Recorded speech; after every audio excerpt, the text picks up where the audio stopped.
Call to order the regular board meeting of Tuesday, May 26th, 2020. Item 2 is the Pledge of Allegiance. I would like to observe a moment of silence and dedicate tonight's Pledge of Allegiance to the late Lieutenant Colonel Lou Nigro. Please rise. I pledge allegiance to the flag of the United States of America and to the republic for which it stands, one nation, under God, indivisible, with liberty and justice for all.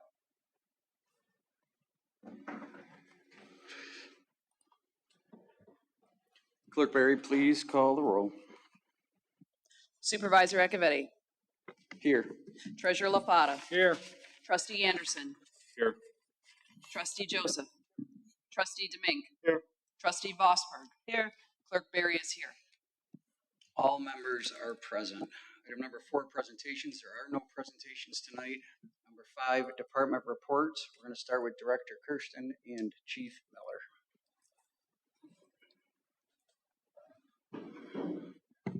Good evening. Just like to give you a quick presentation on our current apparatus at the fire department. We'd like to sell 2 of our older pumper units that are spares and kind of give you an overview of what we've done over the last 12 months. These 2 pieces of apparatus, you have approved a refurb. This is our 100-foot aerial Sutphin, and this is our 85-foot Quint. Both of those vehicles, this one, the Quint is just about done. The aerial was done in the middle of winter on a refurb. Those are both in service, about $100,000 on each unit to upgrade them. Next slide, these are the 2 vehicles we bought in 17. Class A pumpers, they're in service, they're current in the fleet, 1 at each station. The next 2 units are our spare reserve units. These are the bought in 2008. They are spares. They are the ones that we'd like to remove from the inventory and see if we can't recoup some costs from them. They're both very well maintained. The maintenance cost on them, though, has increased specifically over the last 24 months. This is another reserve pumper that we have in the fleet. This was actually bought in 2015. It was totaled in a crash. It has a 2018 Ford chassis replaced on it. Has about 9,000 miles on it. We think we're going to do some remodifications on that to make it a little bit more favorable to use in our fleet. And then these are the vehicles that over the last 24 months that we've downsized, specifically for our medical response. These vehicles here have picked up the brunt of our reduction in mileage for the bigger trucks for our medical runs. So real quick, if you want to go back to the 2008, these are the vehicles that we're going to remove from the fleet. We'd like to post them and broker them through ourselves. This is similar to what we've done with the last 2 replacement vehicles that we removed from the fleet, and then also historically working with the local vendor to get through. This vehicle is, with the removal of those 2, this vehicle is under development right now. This is a vehicle we've included in the budget to replace the other 2. This is a heavy rescue vehicle, and it fits more of the model that we are currently functioning in at the fire department. It is an equipment vehicle. And Chief, I don't know, you want to make a couple of comments? It's called the toolbox in the fire service. Good evening. The heavy rescue concept is used by larger communities, especially when they start working with more specialized types of emergency response, such as water dive-related rescue, support for fire operations, vehicle collisions, hazardous materials incidents. The other vehicles that we saw, the fire engines and the smaller vehicles, just don't have the capacity to carry all the necessary specialized equipment that one of these trucks would. A vehicle like this would serve us well for 20-plus years in the department and serve the township as it continues to grow with more diversity for business and residents and that sort of thing. Any questions for Director Kirsten or Chief Miller from the board? I know I've had many conversations. This is in the capital improvement plan for next year and the year after. It's going to be a split purchase, I think, is or start in 1 year, build it, and finish in 2022. Just some comments, just Treasurer Lafata had asked me, just some of those trucks that we're asking to remove from the fleet, they cost us about $1,100 a month just to sit in the garage with very limited use. We have to keep the maintenance up on them. They are tested, they are driven, they're checked out daily by the firefighters. But other than that, our other fleet is top of the line fleet. It's well maintained. These vehicles are basically just sitting there. They really don't serve a purpose. We'd like to eliminate them from the fleet while there's still a value with those vehicles. Treasurer LaFatta. The restricted fire fund for equipment, that fund balance should almost be depleted come the end of the year, I think. Is that pretty close to being? Yeah, with our capital plan, yes, that's included in there. Our goal is if we eliminate these vehicles, reduce our fleet, reduce our maintenance, we hope to recoup a good expense to offset some of the costs of that new proposed vehicle, not to eliminate exactly where you're going. Yeah, once that equipment and building funds depleted, though, it doesn't get replenished. It'll just be a general expense after that. Thank you. Trustee Vosberg. Thank you, Mr. Supervisor. I have a question about the vehicles that you want to take offline. What has changed in how the service is provided that that type of vehicle isn't used as much? So on the medical side, 80+% of our calls in the fire department were medical requests and responses. Because of the staffing limitations that we had previously, we would send 2 firemen in the biggest apparatus that we had to respond to those calls. With our partnership with MedStar, with the implementation of the medical response vehicle, with the implementation of call screening and dispatch, we now gauge and prioritize the calls that we send. We don't need that big apparatus rolling out of the bay every day now. We send the smaller vehicles with 2 firemen, and we are there as a support to MedStar, who is already on scene or already responding. So the way we operated, the way we staffed, we've completely evolved from where we were in 2014 and 15 with vast improvements, and I think we can be much more efficient with our vehicle fleet. Chief, am I missing anything? Right on. Any further comments on the board? And you'll be back at Trustee Domingue. Director Kirsten and Chief Miller, what would be the approximate cost of the truck? And then how much to outfit it with the proper equipment that will be required? On this new vehicle that we're, right now we're in discussions. We had budgeted about $500,000 for it. I think we can make that number. We're working with various vendors and bidders, so we sent it out to bid already once. We've got to sit down and refine it. My goal is no more than $500,000. I can't promise that to you, but that's the target number. I understand that. And what about equipment? Are we going to take equipment from the other trucks to refurbish it, or are we going to have to buy some new stuff? stuff? The majority of that equipment from the 2 vehicles will be condensed into this vehicle here. We will have to upgrade some equipment, but again, that'll try and create a budget plan for that. Another thing I'd like to just comment. When we went public safety, there really wasn't a fleet maintenance schedule plan.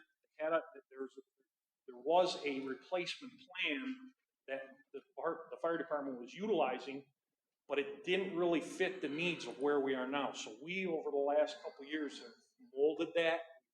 We became more efficient, and our hope is the vehicles that we've asked to approve to refurbish, we're going to extend the life of them. We're going to condense them as we move forward, and we'll be more efficient and practical with the vehicles that we're asking to maintain in our fleet. Any further questions from the board? One last piece of information, again, those trucks used to put on 250 miles a day, the Class A trucks, engines, the pumpers. We're down to 50 miles a day. The cost savings alone in fuel, gas, and maintenance, we are still working with, and we're going to be become more efficient with it as we move forward. But we have made a drastic reduction in the wear and tear of those multi-million-dollar vehicles. And again, that's our direction and plan moving forward. Thank you. Rough time frame of when you are looking to market the 2008 rescue pumper sisters, I guess. We've had some initial conversations already with people. We just haven't given them the okay sign. We've got some ideas. Again, just throwing it out there. I'd like to do it right away to answer your question. Seeing no further comments, we will move on. A couple updates from myself. Thank you. May 16th through 20th, we had our first very substantial Anchor Bay high water event. It was just as much of a wind event as anything. We had a sustained southeast wind for 4 days, and it was a very substantial event. I want to thank the entire public safety team and the DPW for doing every single thing possible on especially the south end of our township is where the brunt of this took the brunt of the hit. The Macomb County Department of Roads is lacking resources, just like the south end of our township was hit really, really hard. Harrison and St. Clair Shores were hit harder, and where we saw pumps last year, there were no pumps from the Macomb County Department of Roads this year. So we are on them to get one back at Jefferson by Propeller Basin. This pump here was being managed and maintained by our DPW team, and last year that was maintained by the county. We did have water over the road in several locations on the south end. You're looking at Private Shore Drive on the picture on the right, and we reached the highest level, the same level we reached last year, middle to the end of July. We reached this year, middle to the end of May. And that's problematic because the water generally could go up until July. So I would urge everybody to reach out to our website. The High Water Town Hall meeting has a ton of information, property damage forms, and we will continue to stay on that as good as we can. And hopefully the Macomb County Department of Roads starts deploying some of their pumps. Maybe a question on that? No questions, comments when you're done. Okay. One more. Signs are going up. I got about 2 or 3 more quickies. Signs are going up right now. They're on the sides of the roads for this shutdown. So the northbound M19 is going to be shut down for the entire month of June, and you're going to start. I saw signs today, getting ready to be placed. It is a 1-month project. Another one that's going to cause some traffic concerns. This is now looking at a middle of June start for the resurfacing of Sugarbush Road. They were shooting for May, but the Veterans Facility has got an open cut of Jefferson, and they're not going to repatch or repave Sugarbush until that open cut is done. Weber Paddle Park, these 2 photos were taken today. That project is progressing very, very nicely and is on schedule for a July completion. And the census, I am very happy with this almost 80% response rate. Every individual means over those 10 years approximately $20,000 to Chesterfield in the form of revenue sharing and all the other funding mechanisms that come down from the state and federal level. So we want to make sure we stay on that as much as possible. And that is all the department reports I have. I will bring it up to the board, and then I see Assistant Director Johnson is here as well. I have comments. Trustee DeMink. I have comments from the Leisure Services Department. The Leisure Services Department summer publication is available online at parks.chesterfieldtownship.org. Limited reservations are being accepted for a number of activities, including an outdoor play program for the busy parents who need a break while we entertain their kids. There is also tennis, art, football, fitness classes, story time, and more. The status of all programs remain under review and subject to the cancellation or changes based on the pandemic response.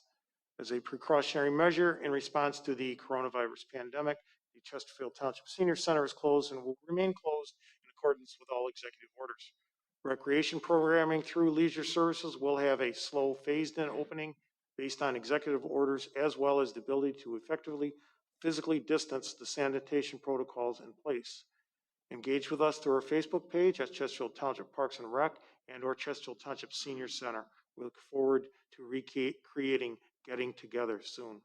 Local parks, trails, and open spaces have always served as places where people can find respite, seek peace, and restoration. We encourage residents to visit our parks, but adhere to the recommendations. Thank you, Mr. Supervisor. Clerk Barry. Thank you, Mr. Supervisor. Just one quick question on your department report with the high water. We have had similar situations in the past, and my question is, will there be any assistance from any state or federal agency to assist property owners with any fallout from high water?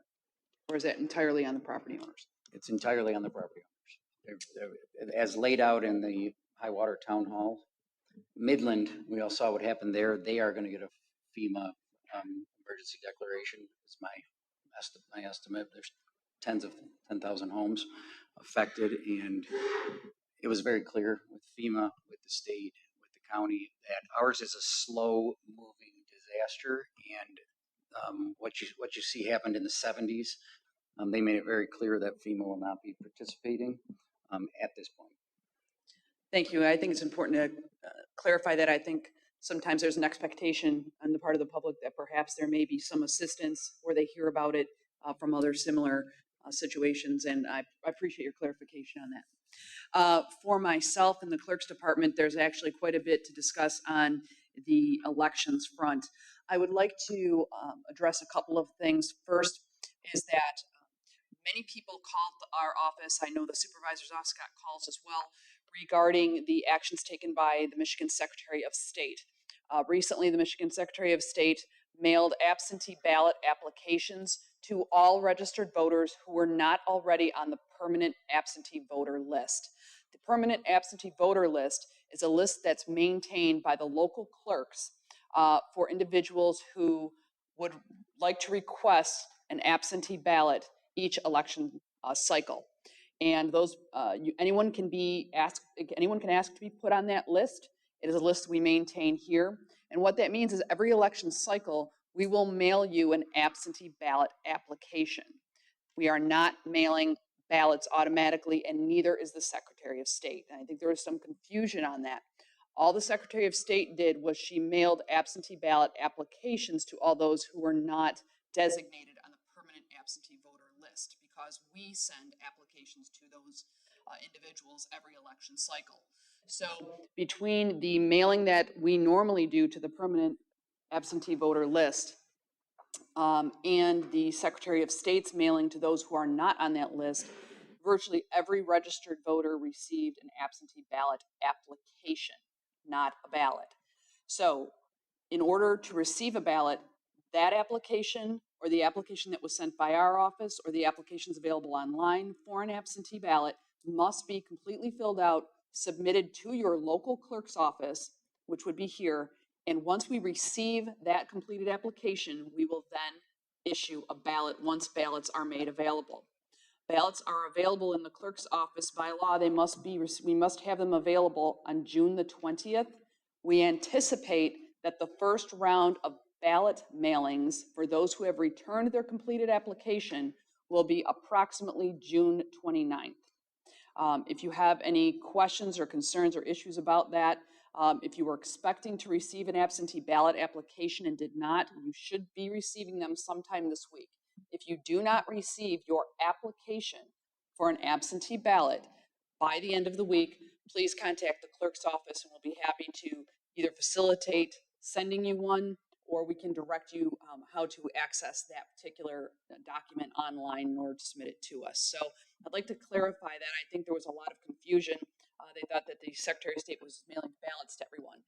That was not the case. She was simply mailing the application just as we do to our permanent list, but that application has to be completed and filled out, completely filled out and sent back to our office in order for us to issue you a ballot. So I'd like to clarify that.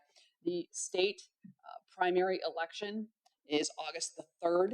That is a Tuesday, as usual. And we will be standard operating procedure for in-person voting. And that's another thing that I'd like to clarify. You do not have to vote by absentee ballot.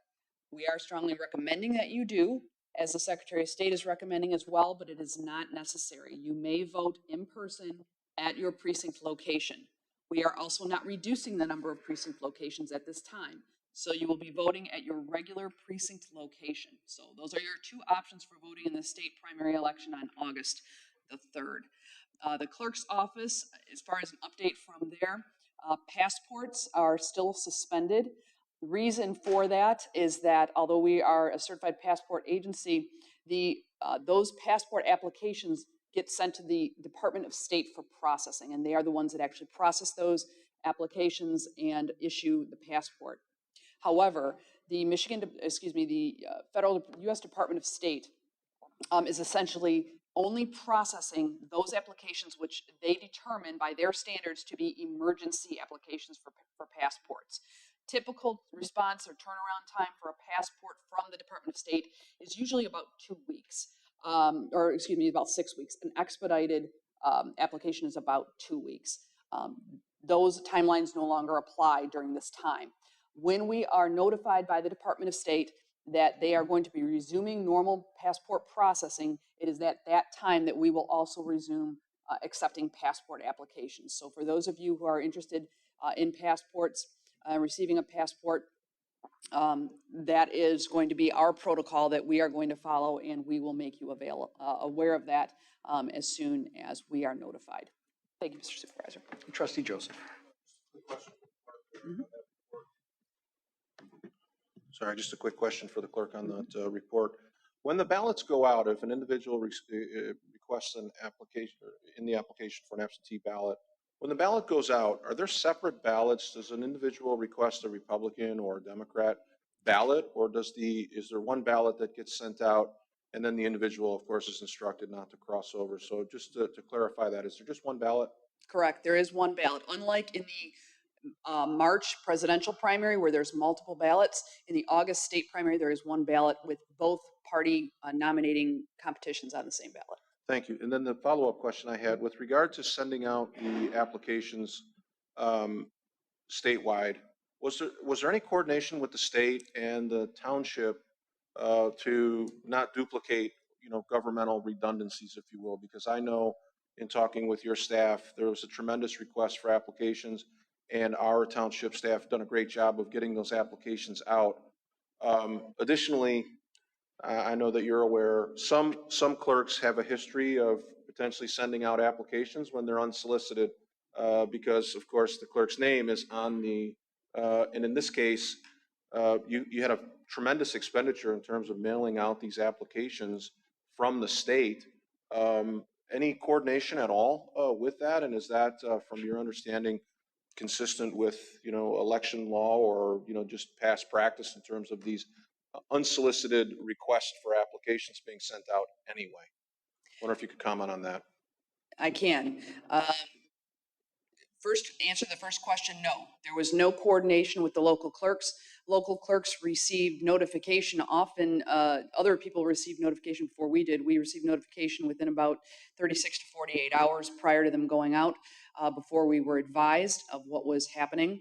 With regards to whether or not it was proper for the Secretary of State to do that, you're right. In the past, we have had clerks at the county level and otherwise send unsolicited applications to vote to applications for absentee ballots to individuals who did not request them, and that was something that was an issue. Whether or not the Secretary of State finds this proper would be a question for her. I'm not an attorney, but my understanding is that it was not a proper thing to do. However, I don't have a law degree, but my understanding of election law is that it was not proper to do that. The law says that it has to be requested, not unsolicited. As far as I'm aware, I'm sure our township attorney would be the best one to answer that question, but my understanding is that it was not, perhaps not proper for her to do that, but nonetheless she did. And she, as far as duplication, my understanding again is that she mailed those applications to everyone not on the permanent AV list, whereas we only send applications to those on the permanent AV list and those that have requested them. So there may be some minor overlap there, but I don't think it was considerable. I think it was probably incidental. But nonetheless, we were not notified. We would have liked some more notification. And as far as whether it was proper or legal for her to do so, I think is a very good question. Hopefully that'll be answered in the near future. Thank you. Any further board comments before I bring it back up to the departments? Trustee Anderson. Yeah, just Clerk Barry, I just wonder, these applications are coming from the state level throughout the state, people that aren't on voters that aren't on a list anywhere. Is there a possibility that there could be residents listed as residing in Chesterfield that will receive these applications that may not be there anymore, dead, moved, whatever, beamed up to outer space? I don't know. And someone could inadvertently fill out that application, send it in for a ballot in Chesterfield. Is there any checks and balances? First thing, could that happen? Second, is there any checks or balances there? I know it's probably an issue for every clerk in every community. Thank you. The answer to that is it's certainly possible. I would expect that the Secretary of State used the qualified voter file, which is the same system that we use, in order to determine who she mailed to, but I don't know that. I'm not in her office. I just suspect that that's probably what she did. And it does happen all the time that people get ballots get applications, or even sometimes ballots that it was not proper for them to receive. Fortunately, we do have a checks and balance system in the clerk's office. When that application comes into us, the way that we process it is we check to make sure that it is completely filled out and that there is a signature that appears there. We will then cross-reference that signature as well as all the corresponding information with the state system. So we actually check to make sure that the signature is similar enough to the signature that is on file with the Secretary of State before we issue the ballot. So that is one of the things that we check. In addition to all of the information, we will check the application against what is in the state system, as well as checking to make sure that the signatures are similar enough. That is a bit subjective, although our standards here are pretty strict and stringent on that. And if we have any questions or issues or even the slightest question, we usually follow up with a phone call or some sort of contact with the voter to ensure that it was theirs. If it's indicated as well on the application that someone assisted the voter in completing the application, we will contact that individual as well, make every attempt to contact that individual before issuing the ballot. Assistant Director Coddington. Oh, Assistant Director Johnson. I just wanted to thank the residents for their patience last week during all the flooding issues we were having. It's definitely a challenging experience when the winds are not favoring us at all for most of the week. So our department was stretched pretty thin, dealing with over 15 locations where there are sewer plugs at the township, trying to pump those down, as well as trying to hand out sandbags and the like. So I just want to thank the residents for their patience on that. And just to remind them, even though it is really nice outside, to take advantage of the nice weather and get as many sandbags as you can out to your property and protect your house, not your property, but your house as best you can, because that wind could happen again and come from the east, and we could be in the same situation at any time. So, while we try our best to get to every location and pump the water down as fast as we can, the best way to protect your house is with sandbags, just in case we somehow can't get to all these locations in a timely manner. We do our best, but just want to make sure that residents understand that, sandbagging really does help, and it'll go a long way. Just wanted to say that. Thank you. Any further department reports? Moving on to item number 6, the consent agenda. Item number 6 of the consent agenda. All items under the consent agenda are considered routine by the board and will be enacted in one motion. There is no separate discussion of these items. If discussion of any item is required by a board member, it will be removed from the consent agenda and considered separately. Public comments on the consent agenda items are permitted. 6A, approval of the minutes of the regular board meeting of May 12th, 2020. 6B, approval of the agenda with addendum if necessary. Item 6C, Approval of the payment of bills as submitted by the Finance Department. Do I have a motion to approve the consent agenda? Motion to approve the consent agenda as presented. Support. Motion by Clerk Berry, support by Trustee Bosberg. Discussion.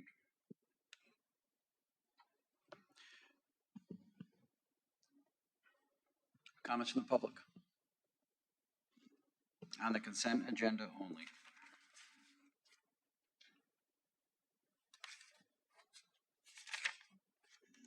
I don't know if this is on the consent agenda, but I sent in a request for a public comment. Only on the consent agenda. So it is not in there. You can make your statement if it's the public comment piece of it. If those will be right at the end. This was, I sent in to a request for the department update, specifically by Josh. I talked to him last Friday at Brandenburg, and he mentioned that it was a discussion. He was going to have a phone call with the Corps of Engineers. And there was, Keep your comments to the consent agenda. We'll comment that when we can on the agenda, which is toward the end during the public comment. I asked for Consent agenda, no, consent basically, agenda I comments had only. asked on this. Consent agenda comments only. Okay. So how do I get the public report or the department report that I requested? If I don't, if it's not, if you didn't include it with these public department reports now, what would it? Generally, the public doesn't request when a department gives a report, so we'll address it at the end. Any further comments on the consent agenda only?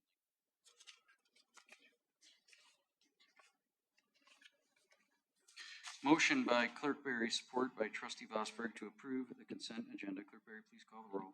Clerk Berry, aye. Trustee Bosberg. Aye. Trustee Joseph. Aye. Trustee Demink. Aye. Trustee Anderson. Aye. Treasurer LaFata. Aye. Supervisor Acciavatti. Aye. The consent agenda passes. Item 7 is the regular agendas. Item 7A. Item 7A is to adopt Resolution 2020-17, number 4, to establish a time for a hearing on any objections to the roll, setting a second public hearing for the June 9th, 2020 meeting at 7 p.m. for the Roselawn Paving Special Assessment District SAD. Do I have a motion? Motion by Trustee Domingue. Support. Support by Trustee Anderson. Discussion. Comments from the public on item 7A. Clerk Berry, are there any comments emailed in, and please call the roll. There are no public comments that have been submitted on agenda item 7A. Clerk Berry, please call the roll. Trustee Demink. Aye. Trustee Anderson. Aye. Trustee Joseph. Aye. Trustee Vosberg. Aye. Treasurer LaFata. Aye. Supervisor Acciavatti. Aye. Clerk Berry, aye. Motion passes. Item 7B. Item 7B is to approve a recommendation by Public Works to move forward with the planning stage of the 23-mile road emergency water main repair at Fish Creek by utilizing the services of OHM Advisors at an estimated design cost of $27,000 from GL number 591000140.001.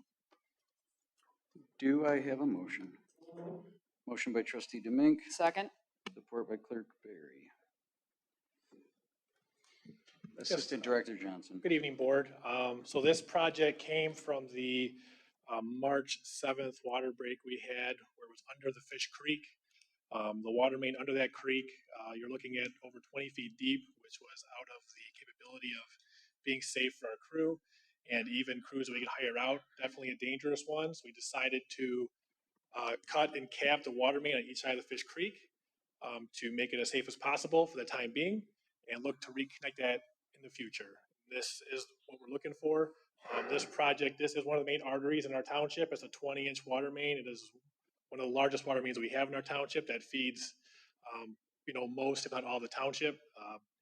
And what this is going to do is create that redundancy again and help help that throughout our township. The cost that we're approving tonight is going to be through OHM for their professional engineering services and for the geotechnical services, which are the standard for the design and bidding phase of the project. Obviously, I do have our township engineer as well as Steve Sicklich from OHM is here as well if you have any questions on it.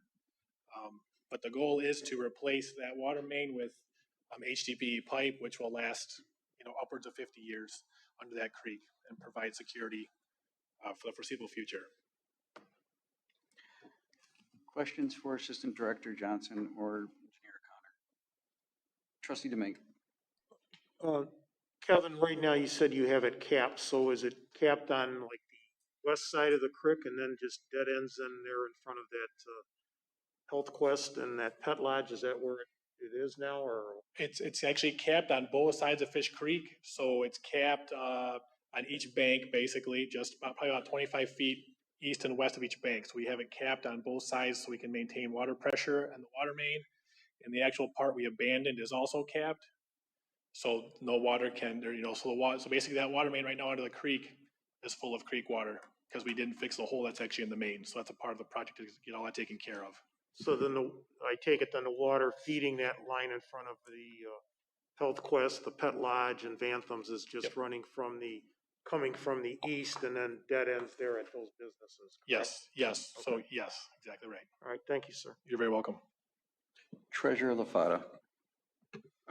I went through this and I understand the 27, there's 22,000 for the design and then the geo.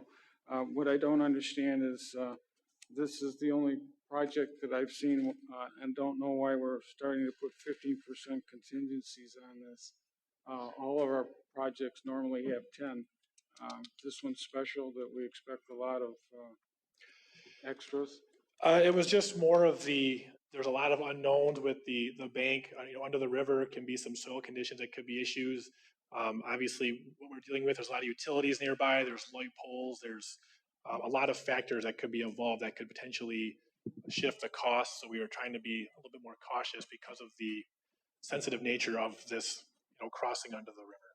So this isn't going to be the norm then? No. Okay. Trustee Joseph. Just a quick follow-up to Treasurer LaFata's question. Just off the top of your head, do you recall any projects that come in, frequency that projects come in under the contingency?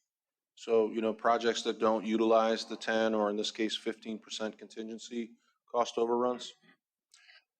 From my personal experience, I've been in my position six years. This will be probably the third project I've dealt with in terms of water mains. I don't really have that answer myself.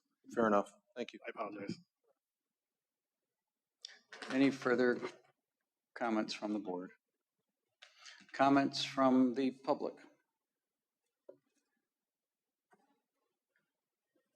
Motion by Trustee Domingue, support by Clerk Barry to approve item 7B as submitted. Clerk Barry.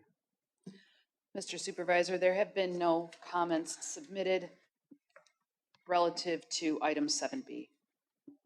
Please call the roll. Trustee Domingue. Aye. Clerk Barry, aye. Trustee Anderson. Aye. Trustee Joseph. Aye. Trustee Vosberg. Aye. Treasurer LaFata. Aye. Supervisor Acciavatti. Aye. Motion passes. Thank you. Hang tight. Item 7C. Item 7C is an item to approve a recommendation by Public Works to award the construction of the 25.5-mile and Gratiot PRV station project to the lowest responsible bidder, Z Contractors, at a cost of $633,602.20. Public Works is also recommending the approval of the total project cost of $856,670.76 from GL number 591000150. Do I have a motion? Move to approve. Motion by Trustee Vosberg. Support. Support by Clerk Barry. Assistant Director Johnson, I do have a representative from Spalding D. Decker, the design engineer, on the Zoom call as well. Yes, yes. Scott Eisenberg from Spalding is on the phone or on the Zoom with any questions. So this project, we came to the board back in March of 2019 for design and bid to get this station out of the ground. So this is like basically a underground can that our employees currently go down and assess and maintain on a monthly basis. Obviously, looking at it, it's kind of dilapidated, run down, and it's very dangerous. Any kind of break in those mains and employees would not survive. There was an issue in, I believe it was Shelby Township about 15, 20 years ago where that occurred. Macomb Township, I'm sorry. 24 in Romeo Plank. Yes, so it's very concerning, and every day they go down there, they're putting their lives at risk. This is in our industry. This is one of the worst areas you could think of. So the canister thing. So we're looking to get it out of the ground, make it safer, easier to maintain, with a beautiful building we'll put on the property, and keep the redundancy in our system as well, positive pressure moving forward. And again, Z Contractor was the lowest bidder. That was as of May 20th, I believe was the meeting. We had the bid opening. Scott Eisenberg sat with them, had a conversation. It went very, very well. We had a phone call with them last week, also went very well. So we're very comfortable that they can do the job, perform the job effectively and efficiently. As you can see here, Z Contractors, their portion is $633,600 and change. And then the additional costs of, obviously 10% contingency, there's the engineering, the SCADA. So our SCADA system that currently exists there needs to be moved from the station below, brought back up. So there's a cost involved there. There's also a cost where Great Lakes Water SCADA has to be moved from there up into that station. So that's incorporated in this project as well. And then High Tech will also be putting the security camera and proximity readers on this station. That was not a part of the security camera bid package, but because that was awarded to High Tech, we bled that into this station because that way everything will match and kind of made sense. So with that, the total project cost between the 633 from Z Contracting to 223 from the the other project, associated project costs, you're looking at 856, 670, 76.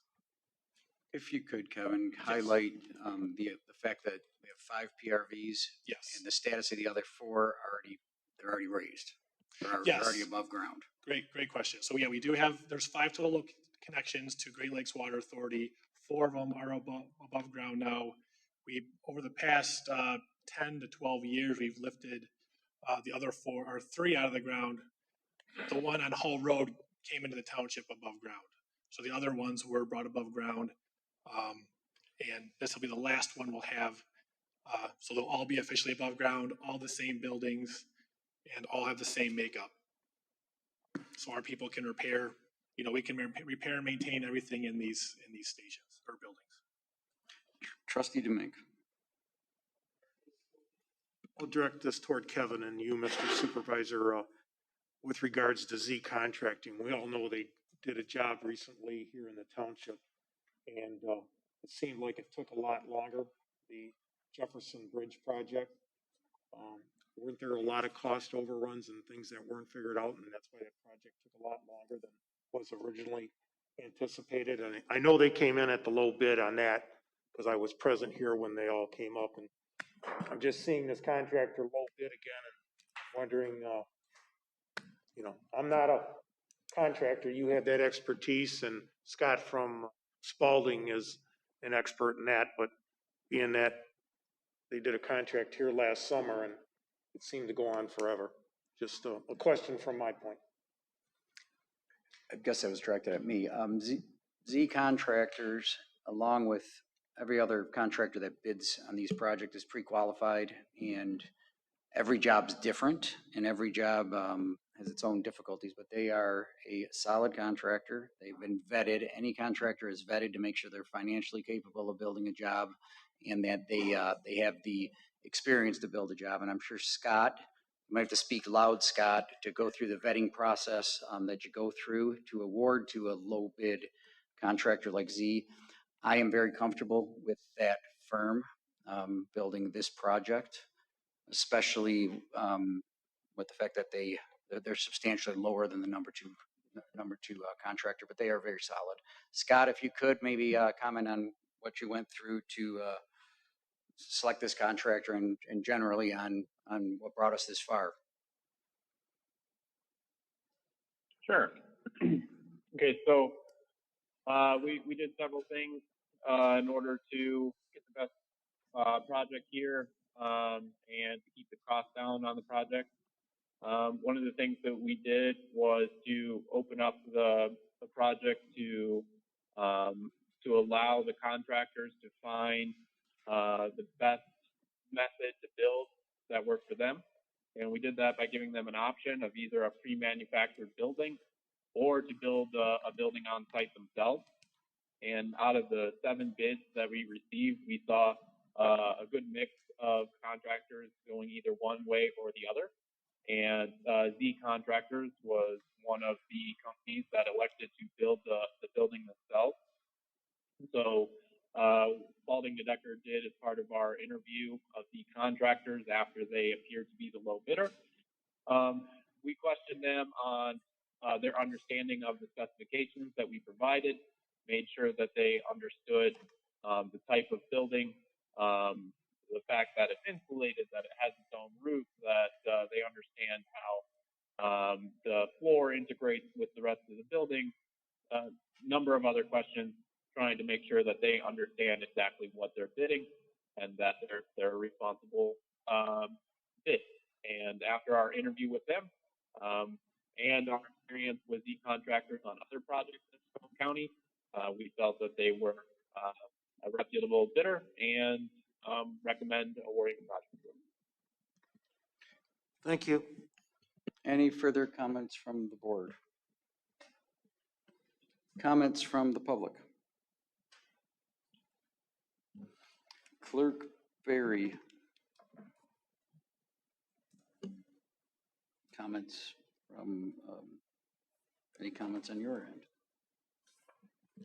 Mr. Supervisor, there have been no comments submitted online for item 7C. Seeing no further comments, we have a motion by Trustee Vosberg, support by Clerk Barry to approve item 7C as submitted. Clerk Barry, please call the roll. Trustee Vosberg. Aye. Clerk Barry, aye. Trustee Joseph. Aye. Trustee Anderson. Aye. Trustee Demink. Aye. Treasurer LaFata. Aye. Supervisor Acciavatti. Aye. Thank you very much. Motion passes. Thank you. Item 7D. Item 7D is to approve a recommendation by Trustee Anderson and Trustee Joseph to pay a one-time only COVID-19 hazard pay stipend of $700 to all 8 dispatchers of the Chesterfield Public Safety Department. Payment to be made available immediately from public safety funds, specifically GL number 205-338-705.001. Motion by Trustee Joseph. Support. Support by Trustee Anderson. Discussion. Trustee Joseph. Mr. Supervisor, really, this is just a follow-up to the motion that was approved by the board 2 weeks ago. The Public Safety Department in particular has a number of individuals who are really right in the eye of the storm, if you will, in terms of risk of exposure. The interaction with the public directly, and in the case 2 weeks ago when we talked about the sworn officers who are obligated to carry out their oath independent of whatever national healthcare crisis or health crisis there is, have done a brave job, and we recognize them with this one-time stipend 2 weeks ago. It launched a firestorm of discussion, and there was a lot of debate about how and what and whether or not we had proper resolution or negotiations. And it seems that over the course of the last 2 weeks, we've remedied all of those things. I've had a number of conversations with HR Director Duchesne, and the thought behind this motion was, again, trying to take into consideration the level of exposure. And I think a lot of discussion has happened, I understand, in the township about all levels of exposure, and I'm interested in pursuing all of them. The challenge that I think we took on, when I say we, Trustee Domink and I, which laid the kind of the groundwork for this, was to look at what the exposure vulnerabilities were. When we examined the case of the sworn, we tried to create a framework that was consistent with what others in surrounding communities were doing. Trustee Domink and I went back and forth several times with dollar amounts and hourly stipend and so forth. And the concern was, which remains in this, is this idea that if you are working from home, if your job affords you the ability to work remotely, the COVID risk is obviously minimized. If you work an extended period of time at home, then the risk is greater reduced. In the case of the sworn officers, there's no relief. You cannot possibly do your job remotely. And so we looked at trying to calculate the number of hours that would have been worked at the time between the state of emergency and the proposed end of the state of emergency. And the average was roughly 400 hours. We based the equation roughly on 400 hours, and that number didn't really skew too much. By and large, most of the sworn officers had worked or would work 400 hours within that period. The dollar amount that we agreed upon was slightly under $3 an hour, and Trustee Domink and I had some discussions about what the flat rate would be, which is what we based that approval on, or that request on, which was approved. Taking into account the dispatchers who have also worked a tremendous amount of hours and are in very close proximity to the sworn officers that come in. They're in close proximity to arrestees, individuals that come to the station to be detained. So their risk factor is in Trustee Anderson and I, in our discussion, sort of the next layer of exposure. And I do appreciate the concept of one Chesterfield and equal stipends across the board. But in this case, I feel that the exposure is what we were shooting for. All of our people do tremendous work. But if you're able to work from home and you're able to service your residents, our residents, from home, there's no increased risk to the COVID. And so therefore, a graduated stipend was what we were shooting for. $700 to the dispatchers reflects slightly less than the Kroger grocery store chain, who awarded their cashiers and people that retrieve carts and their stock clerks what they call hero pay. That was just at $2 an hour, and this $700 proposal comes in slightly below that. I am hopeful that the $5,600, which is represented in the sum total of these stipends, after talking with Director Kirsten, is easily absorbed in the public safety budget, and it is well-deserved, well-earned. And now that we have, hopefully, all of the things that caused us considerable debate 2 weeks ago, clearly in the rearview mirror, there really is no reason to deny the dispatchers the $700 stipend. So I would ask for a very limited debate tonight, but I'm willing to answer any questions, and unanimous approval, unlike the nightmare we had 2 weeks ago. So with that, I'd ask for your support in this motion. Thank you. Any further comments from the board? Maybe I'll jump. Trustee Vosberg. Thank you, Mr. Supervisor. And I guess I want to thank the trustees who brought this forward, because they're thinking about our employees, and I appreciate that. However, I will be voting no on this because I think we need to look at our employees in a holistic manner, not pick winners and part winners. I think we need to look at this in light of all of our employees, and I would like to see us do that So in that light, I will not be voting for this, but hoping to see some other proposal come forward that would include all the employees. Thank you. Any further comments before I bring it up to myself? I'll go to Treasurer LaFata, then Clerk Berry. Treasurer LaFata. This proposal is for township employees that came into the workplace that couldn't work from home, and they had essential duties. There are other employees in the township that have come into the office because they've had essential duties, and they should be compensated also. Fourth time that they came into the office. I mean, it's consistent with what the county does, it's consistent with Walmart does, it's consistent with Kroger does. It's for people that came into the office to work. They had no idea what they were exposing themselves to. They left their homes, they left the safety of their homes, and they came into the office and worked. This is part of a group that should be rewarded, and I think in the future there'll be more requests from the township board for rewards for those that came into the office for the hours that they worked when they are in the office. I think that's only fair. Thank you. Clerk Berry. Thank you, Mr. Supervisor. I have my own comments as well as some comments that were submitted by a member of the public to be read on this item. You want to let me know how you'd like me to do that? I'll move to public comments after we do the board. Very well. For my comments on this item, I expressed at the last board meeting when we looked at this particular issue for our sworn officers that my concern wasn't that I liked it and I understood the concept and I could appreciate that as well.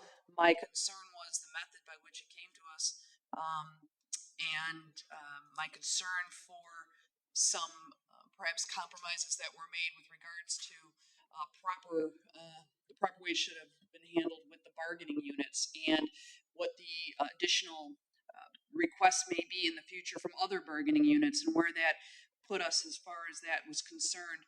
I still have that concern as well. So I think in that regard, I would support, again, across the board, if we're going to do it, let's do it for everyone.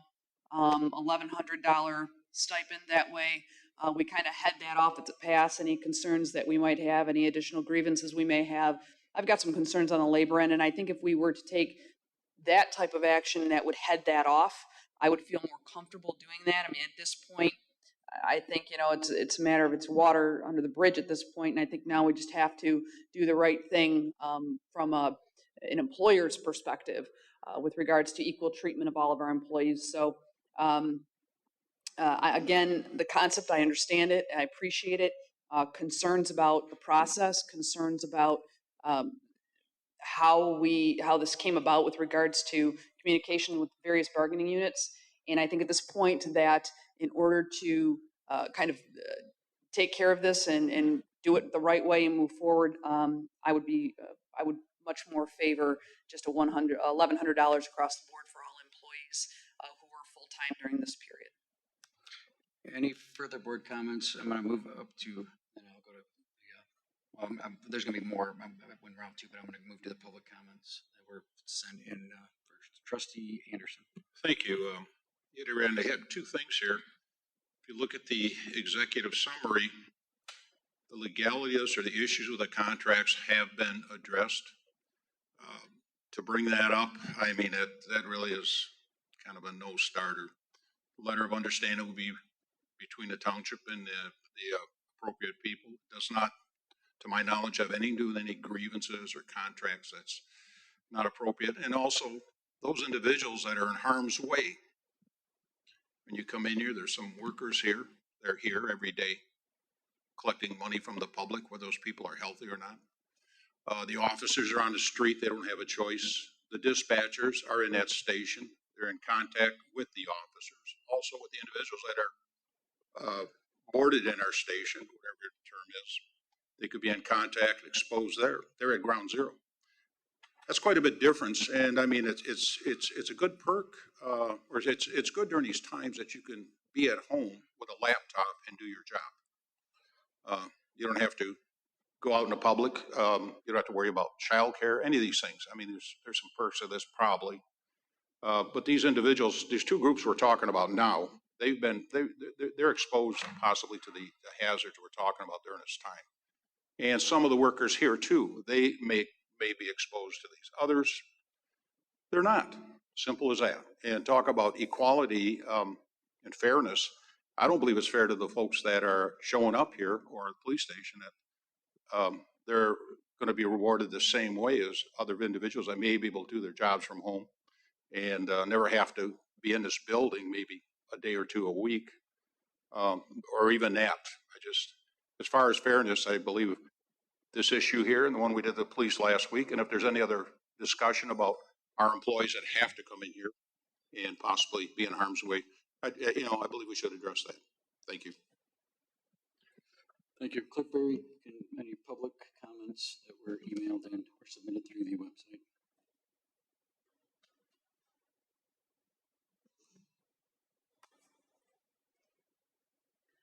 There are no comments, submitted online, but there was a comment that was submitted hard copy to us personally this afternoon.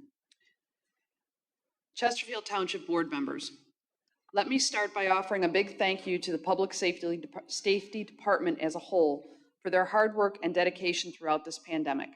I also believe that they all deserve the hazard pay you have voted to give them, and now the $700 for dispatchers. However, you have an entire team that was considered essential that you are excluding from hazard pay. If we are considered non-essential, you could have laid us off and we would have made as much or more than our regular pay without having to expose ourselves and our families to this virus by coming to work and serving our community. While some only worked 1 or 2 days a week, others 1 week on, 1 week off schedules, some worked daily. But we all came and answered the call. Some departments are exposed all day, every day, not just by coming to work, but directly coming into contact with customers. While we appreciate your efforts of protection, sneeze guards, the fact remains that with the offices being open to the public, our risk is even greater. I think it is only fair to include your entire essential team when you consider this $700 hazard stipend. By only offering this to certain departments, you divide us, when especially at a time like this, we should be one. Thank you for your time. Thank you. A quick comment from me, and hopefully, I don't expect. It's from the resident or the public comment, the name of the public comment and the address. This item was hand-delivered to me. The item has no name or address reference. I consulted with our township council and was advised to read the comment.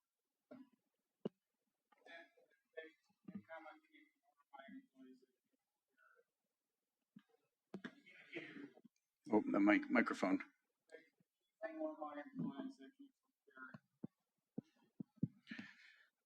Okay, my comment.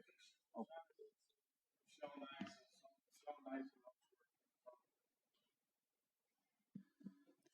Just a point of clarification, I was aware of who handed it to me, but there was no, I'm just simply noting that there was no name or address indicated on the particular correspondence.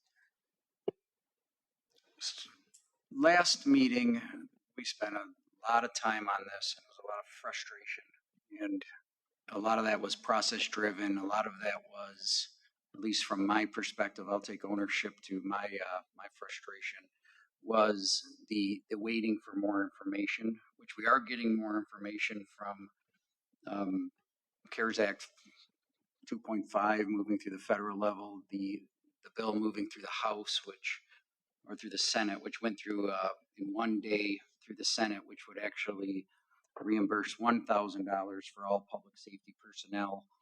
That is making its way through the Michigan legislature. And it was announced as well on our emergency management calls that the $152 million that the county has gotten in CARES Act monies, 10 million of that will be distributed. We are still yet to see the exact memo from the executive's office on a per capita basis and on a COVID impact basis for the 27 Macomb County communities. That is going to equal a pretty substantial amount of money from the county into Chesterfield, regardless what that formula looks like. The CARES Act, that's moving to the federal level, I don't think is going to pass in its current form. However, it's getting pretty evident that something will happen there to help local units of government. And the state of Michigan's got its own problems, but they're also sitting on $1.5 billion in CARES Act money that they're going to be dispersing to local communities and the impact of this. So there has been some clarity on some of the funding mechanisms from federal, state, and county level, and I'm pretty optimistic of that we're going to receive a substantial amount of funds for an appropriation like this. I still have reservations in the one Chesterfield, the fairness issue, which I completely appreciate and understand. It gets difficult to put your finger on that, though. We're all going through this as a community, and we're all going through this as a team. And the Chesterfield team that I've seen, there's not one of them that would not step up and has not stepped up and hasn't stepped up when asked. Yes, maybe they're at home most of the time, but they're working differently and around the clock and doing whatever it takes to get us through this. So the picking of one section and not another, I'm still opposed to. So I will be offering the following amendment, and I'm going to read it in, and I will be offering this as an amendment to the item, and I'm going to read it in first, and we'll see where if it becomes a friendly, which I do not expect, but this is the vision. I offer the following amendment to the motion. Approve a one-time only COVID-19 hazard pay stipend of $1,100 to all non-elected full-time employees of Chesterfield Township that were employed for the duration from March 12th, 2020 through May 18th, 2020, and to direct the bargaining team to execute letters of understanding with the following bargaining units: POLC Clerical, POLC DPD, the dispatch group only, IAFF, MAPE, AFSCME Clerical, and AFSCME Management. Additionally, approve a one-time only has-pay stipend of $550 for all part-time Chesterfield Township employees who perform their duties during the period of March 12th, 2020 through May 18th, 2020. I will offer that as an amendment if I have support. I reject your friendly amendment. Hold on one second. Do I have support for my amendment? You'd have to have from the motion maker. I made the motion. Not necessarily. So I'm amending your, this would You be an can't amendment. amend my motion. Parliamentary, you cannot amend my motion. You end debate on my original motion. Okay. Attorney Siebert.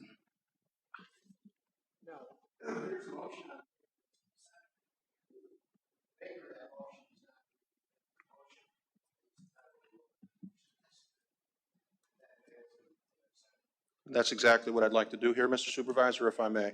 So I would like to reject your friendly amendment and offer the continuance of my motion in round two. And if there's discussion that flushes out your amendment, then I would consider it at that point. But in essence, what happens is we end discussion in round two, and there were some points made that I'd like to address. Okay. If that's fair. I will not be supporting the motion as is. I will be supporting this. And I understand you, and I think that there's room for that if we can continue round two discussion to answer the questions that were posed during round one, which procedurally I think is appropriate. I'm waiting on Trustee D'Amica, is the only one that hasn't spoken this round. And then we'll move on. Thank you. Oh, Trustee Vosper. Trustee Vosper She already spoke. spoke on this round. We're going to come around to round two. A point of clarification from the attorney. Yes. Through the supervisor to the attorney, where in our rules does it say we have to close one issue before why can't we entertain an amendment? You can, you may entertain an amendment, but the individual that made the motion has support as a second. Now you've got discussion on that motion. If there's a majority of members of the board that support the motion, it passes. If you want to amend it, it's his motion that was made. He's got the floor with the motion since he's got a second. You can't amend his motion. If I could continue. Go ahead. I understand the part of the making of the motion, if does not accept that as a friendly, I don't even know if friendly is in Robert's rules, Well, but it's a proposed but- amendment and he's rejected. correct. But then he's rejected it, but if somebody else were to second that offer of an amendment, Then you're killing his motion that he's already gotten support for. He's entitled to a vote up or down on a motion that he's got support for. we're not, okay, it doesn't matter. We'll just continue the discussion, but I will need to look at that further. Thank you. Trustee Demink, would you like round one? So let me understand this. Trustee Joseph, Trustee Anderson, $700 for dispatchers. It's your motion, correct? Yes, sir. Supervisor is recommending. Make sure you speak into the. So that they pick up Supervisor is recommending paying them more along with other employees. Is that my correct understanding? That's correct.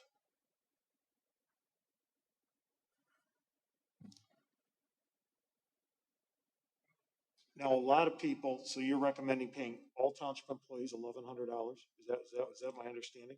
That is correct.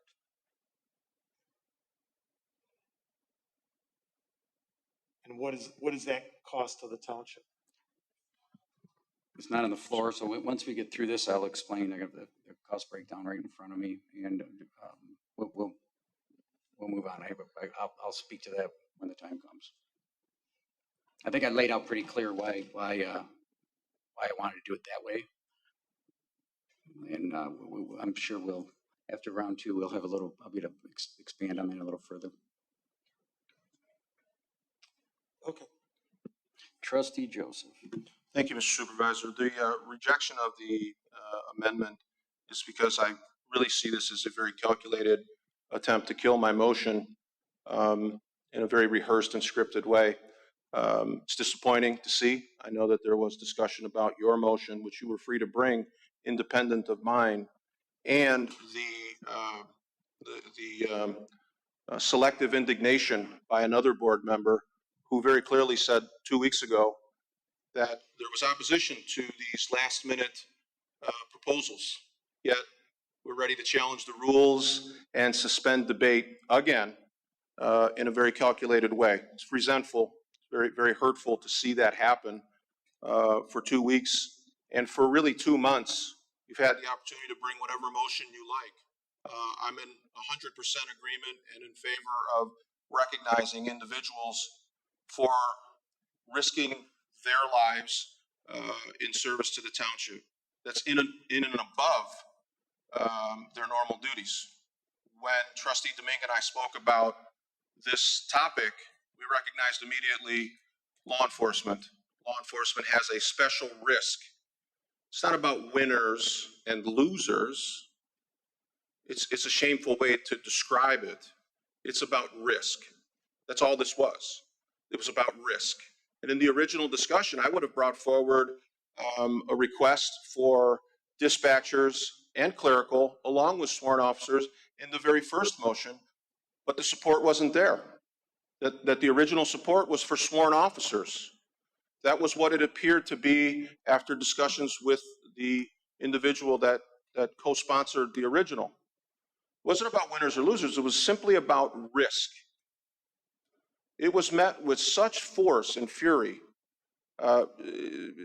unbelievable amount of attacks on the process and all of these very ambiguous terms that made it seem like we were really supporting people, but we weren't going to pass it. 2 months it's been debated, what to call it, the amount, how much it would cost, where it would come from, who would get it, whether it would be hourly or a flat rate. These things were talked about literally for months.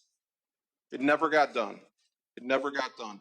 I'm not the day-to-day operations guy. I can't spend, every waking hour trying to figure out how to solve all of your problems. This was a very specific issue involving the sworn officers of Chesterfield PD and those that are exposed to COVID risk.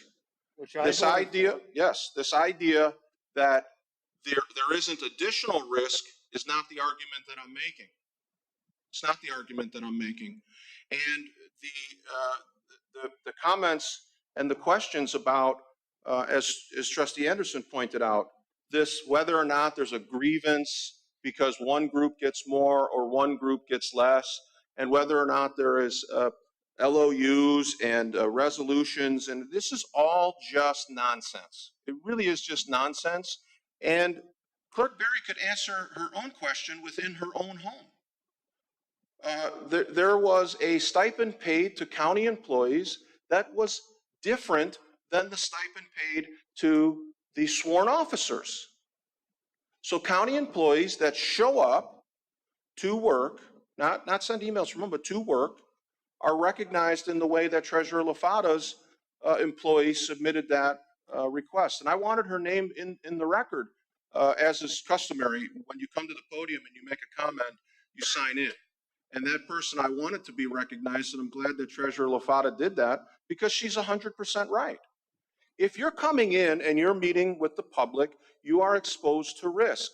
It is not the same risk as the debate that Trustee Domingue and I had many, many times over the phone and talking about our motion 2 weeks ago. It's a different level of risk. The people that came in support of that motion that were here in the audience 2 weeks ago, they expressed no. They came up and we weren't able to shake hands. We had to do kind of like an elbow. But they said, we're here to support the sworn officers. Their risk is far greater than ours.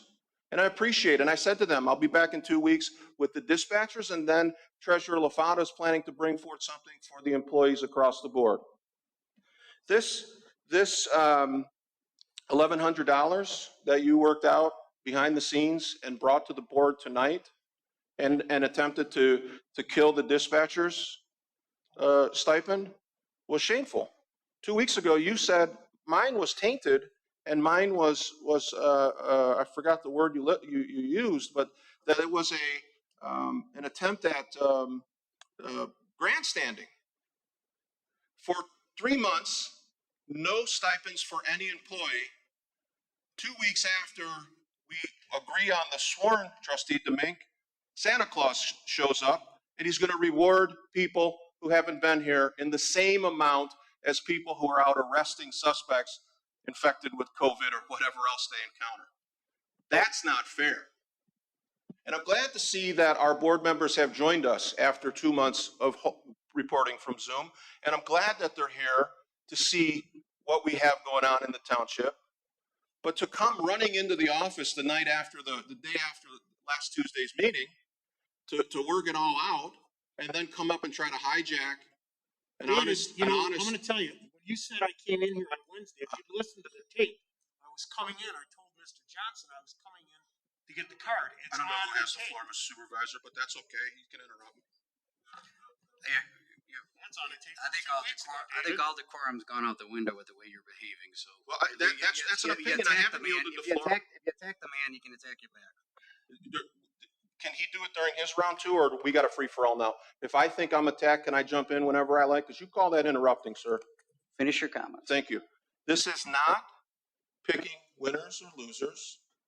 And the idea of $1,100 for all employees, I don't know. I have not one bit of information in our packets has been provided to me. 2 weeks ago, in addition to threatening shutting down my ability to speak, a speaker on this board said that they were opposed to these transactions coming to the board as an addendum because it didn't provide proper vetting and wasn't transparent. I would estimate, and math was not my major, but you're well over $150,000 in your $1,100 Santa Claus proposal and you've never shared it with the board. How could that possibly be transparent? How could any member of the board support that after their position 2 weeks ago? So again, if you kill the motion for 700 and the only thing left is 1,100 for all, you have the votes to do it. You've already worked it out ahead of time. I'll support it, but you have to give me my piece in round 2, and I thank you at least for that. Who wants a shot at that mess, Trustee? Anyone else? Do you have to label my thought you were comments? done. You said a mess. Why would you do that? You talk about decorum. Listen to yourself. You can add hyperbole whenever you like when I'm interrupting. Who would like to speak? It's for- simply Are who's you done next. with round 2? Yeah, it's simply who's next. That's all you have to say. You don't have to add commentary onto my comments. Conduct a meeting like a business meeting, I think, is the advice Who you would gave to like- Treasurer LaFata.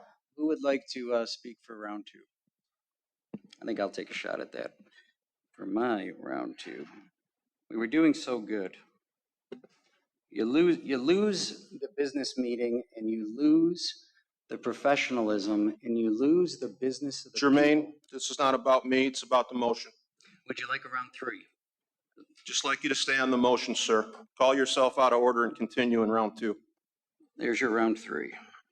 Okay, so you lose the community, you lose the board, you lose legitimate discussion when you start saying the ridiculous things that you say. And you can go back and watch the tape. Nobody does anything backdoor. Nobody does anything behind the scenes. Nobody does any of the crap that you lay out, and that's exactly what it is. So once you stop that, we can have a legitimate discussion. The concept in front of us was discussed with the bargaining committee. It was essentially agreed on with the bargaining committee in concept. And the concept was treat all your children the same. It's complicated to find fairness because you've got individuals that, yes, maybe they're in this office more, but there's also individuals that are in the field more. And there's also individuals that are still exposed to this event, to this virus, to the risk. Maybe not as much as the police are on the street. However, they're exposed. You made the point very, very well that the dispatchers are exposed. From the seat I'm sitting in, the firemen are exposed. The part-time firemen are exposed. The inspectors are exposed. The sewer and DPW workers are exposed. The leisure services team is exposed. Yes, different levels, but they're all exposed. So taking it piecemeal like this, I just don't agree with. A holistic approach is something I do agree with. The number is $187,000 of the proposal that I put in front of us. The number for the public safety team is $100,000. So it's an additional $87,000 for the building inspectors, the water and sewer folks, the clerical team that is forced to be in here. And remember, this isn't over. This is not over. There's still risk around us, and there's going to be for quite some time. We are not like other communities. We are very, very strong financially. We're in a very solid position moving into the future. Not many communities can say that. Every single budget of ours can handle this. It doesn't, makes it a lot simpler than putting more value on the folks who are exposed. If you're exposed and you're helping Chesterfield get through this, you deserve this compensation. Now, I didn't support this to begin with until we got more clarity. That is, how much funds are we going to get from the county? The number is going to be $500,000 to $700,000, best guess right now. How much funds from the state with legislation going through. That number is $1,000. That is a pretty good chance, if it passes, that would be for every single first responder. Why 700 then? Why not the 1,000? Along with the DPW workers who have to repair the water main, along with the inspectors who have to work in the field to make sure buildings are safe, and along with the firemen who are in the exact same position. And they're not included in either of these proposals. I can't support it in this form. I will support a holistic approach either later in this meeting. It doesn't need to be argumentative because we're on the same page. I'm going to move on and then I'll go up to round three. If you want to read, I'm going to move on and we're going to go up to round Mr. three. Supervisor. No, If you would like to reread your motion, I would like to support it and we can end the debate. If you would like to reread your amendment into the record, I would like to support it and we can continue the debate. That's all I'm offering. I offer the following amendment to the motion. Approve a one-time only COVID-19 has-pay stipend of $1,100 to all non-elected full-time employees of Chesterfield Township that were employed for the duration from March 12th, 2020 through May 18th, 2020. And to direct the bargaining team to execute letters of understanding with the following bargaining units: POLC Clerical, POLC DPD Dispatch Only, IAFF, MAPE, AFSCME Clerical, and AFSCME Management. Additionally, approve a one-time only has-pay stipend of $550 for all part-time Chesterfield Township employees who performed their duties during the period of March 12th, 2020 through May 18th, 2020. Mr. Supervisor, I would support that with one issue that I'd like you to address and our HR team can address, and that is specifically the firefighters' contract. An LOU on a contract that has not been signed, I don't think is proper, and I would like that investigated before any LOU is negotiated. My understanding is that the fire contract has not been signed, so I would like to see that vetted before that issue is extended to the firefighters. Would you would amend your motion with that language? I would leave it to you to cover that. That no stipend is afforded any unnegotiated and any signed contract. All the contracts have been signed that involve this LOU, with the exception of the firefighters. I believe before we can enter into an LOU, I think the contract has to be signed. So, however you want to clarify that, I'd support it. There'd be an amended motion with the language I just read, contingent on LOUs with bargaining units that have contracts signed. So moved, and I'd ask Trustee Anderson to continue support. Amended motion by Trustee Joseph and continued support by Trustee Anderson. Discussion. Trustee Vosberg. I'd like to move that we postpone voting on this until our next full board meeting so that we all have adequate time to see the proposal and understand the numbers. Motion to postpone. Is there support? And that is a debatable motion. Motion to postpone by Trustee Vosberg. Is there support? Motion fails for lack of support. Discussion on the amended motion. Trustee Vosberg.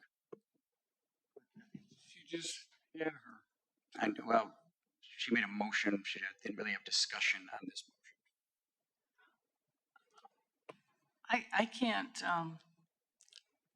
vote on this tonight. I really feel bad that we're not waiting until we see the numbers. We had the information, 700, and there was an amount that was given.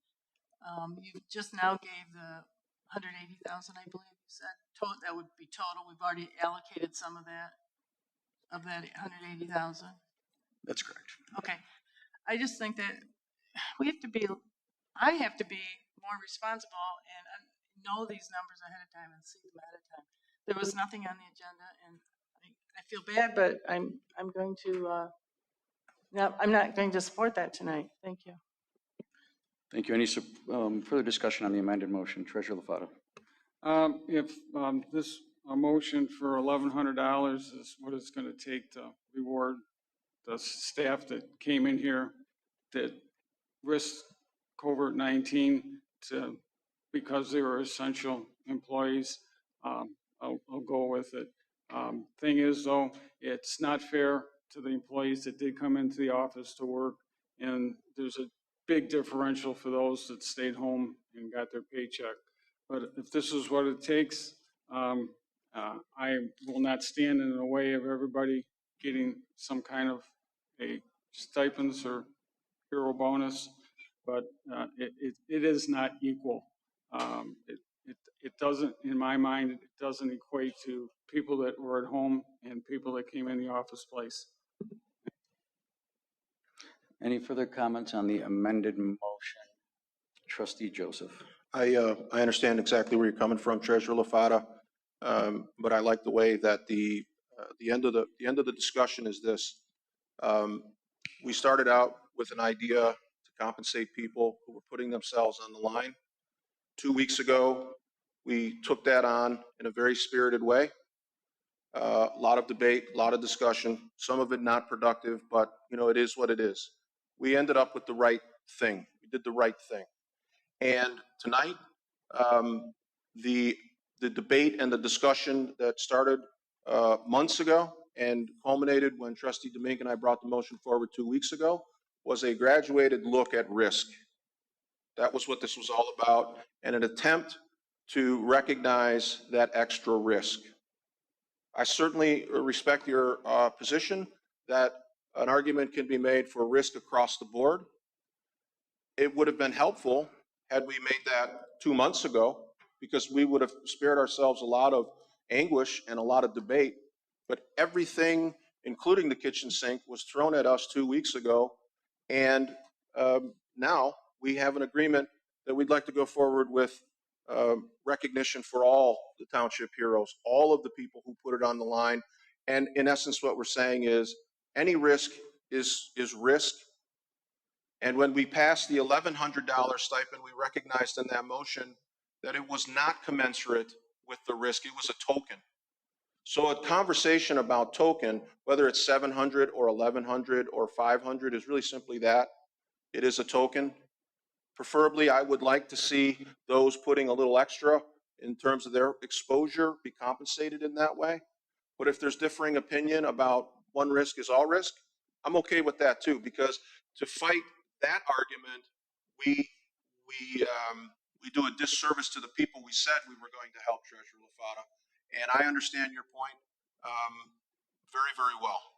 But this is a good thing to do for the people that put it on the line for us and for the residents. And one thing that did come out of our discussion 2 weeks ago, and I appreciated it, was there are no line items or budgets in any of these departments which would compromise operations or anything to do with the fiscal solvency of the individual departments involved. So to belabor an argument on pure point and trying to win with no compromise is not what we're here to do, which is why really I just wanted to have the opportunity to fully explain in round two. And I appreciate you bringing it back, Mr. Supervisor. I think this is appropriate in that we recognize the people that do all the heavy lifting around here. And 1,100 can be easily absorbed in the existing budget. Thank you.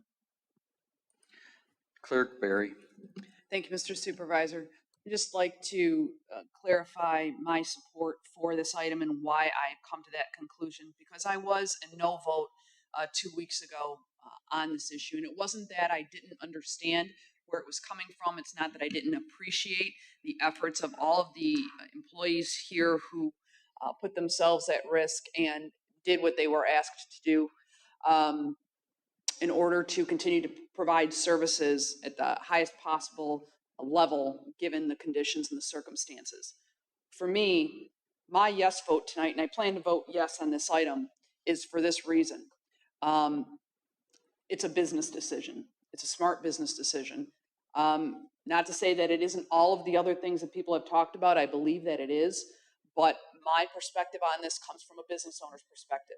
I was a business owner with dozens of employees for many years.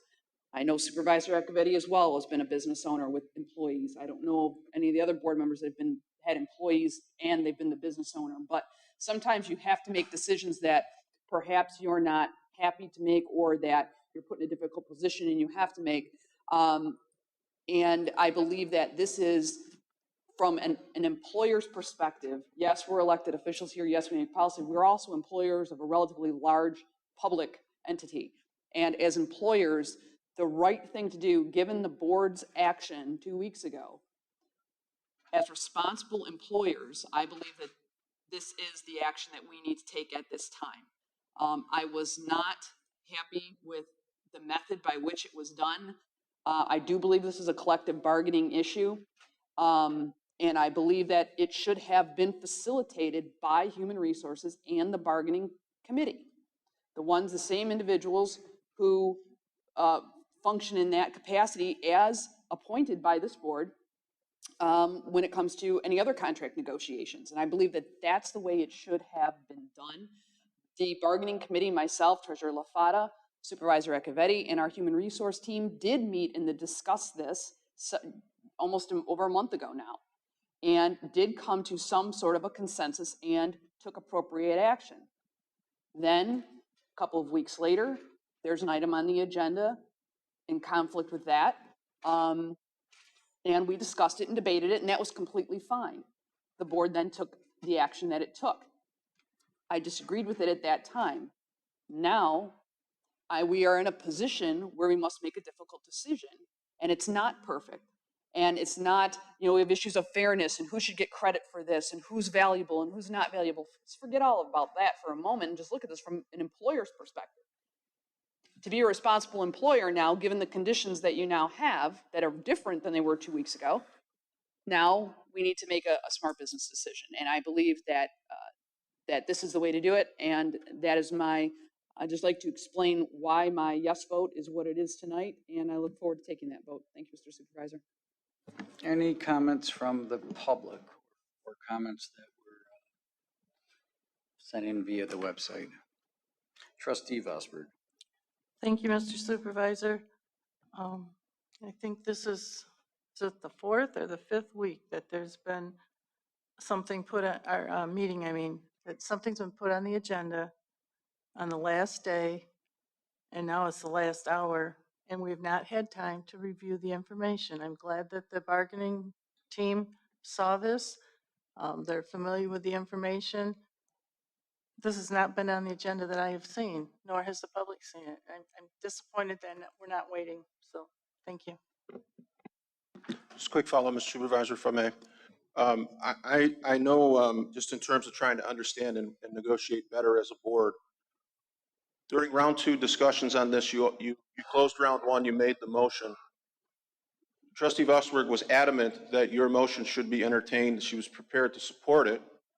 And the discussion with the attorney, and now we're talking. I'll let you have a rebuttal. I'm just trying to understand procedurally what it is that we're advocating for, because it seemed like there was a real concern about procedure and making sure that your motion got to the floor, and now we have this new concern about the numbers. Did you not share this with Trustee Vosberg prior to the meeting? Maybe some of your assumptions are getting you. No, it wasn't an assumption. It was just a question of you. My name was Sure. mentioned. Yeah. There was no agenda item. There was, other than tonight. He read something now. It has not been on the posted agenda. That's my objection. If it had even been on for a day or two, but it was not on the posted agenda. And the other thing is, if you will notice, when Supervisor Acciavatti first made that motion to amend, there was no support. There was no support for that.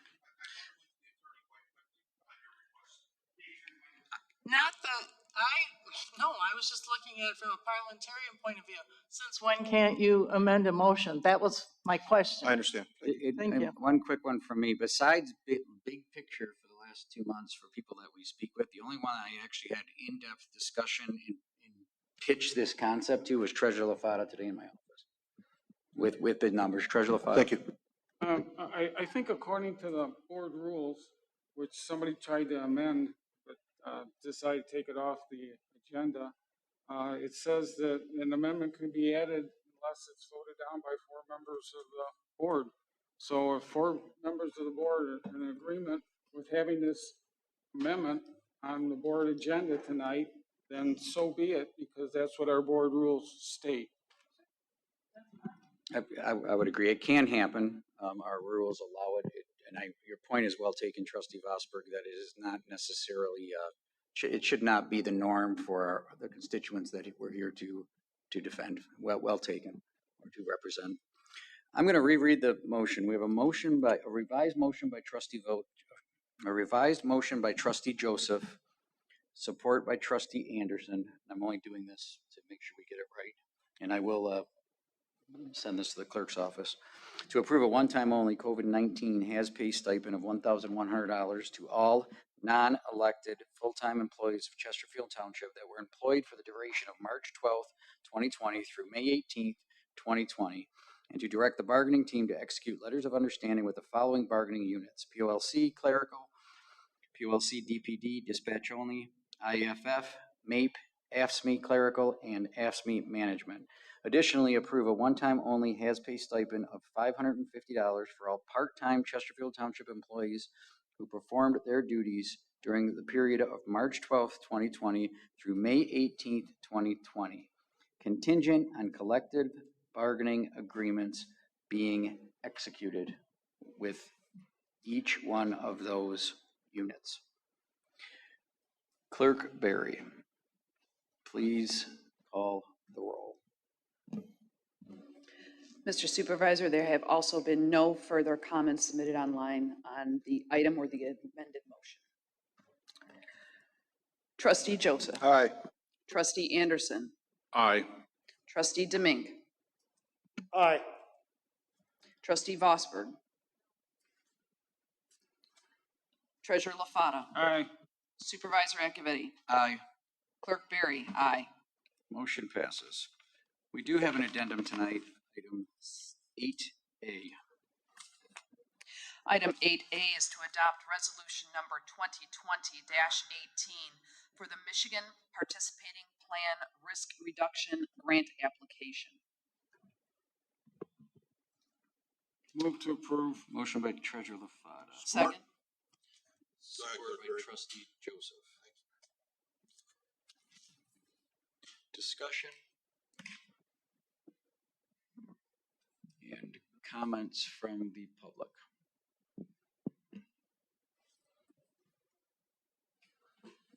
Motion by Treasurer LaFata, support by Trustee Joseph to approve item 8A as submitted. Clerk Barry, please call the roll. Treasurer LaFata. Aye. Trustee Joseph. Aye. Trustee Anderson. Aye. Trustee Demink. Aye. Trustee Vosberg. Aye. Supervisor Acciavatti. Aye. Clerk Barry. Aye. Motion passes. Item 9, public comments. Please limit your comments to 5 minutes and state your name and address for the record.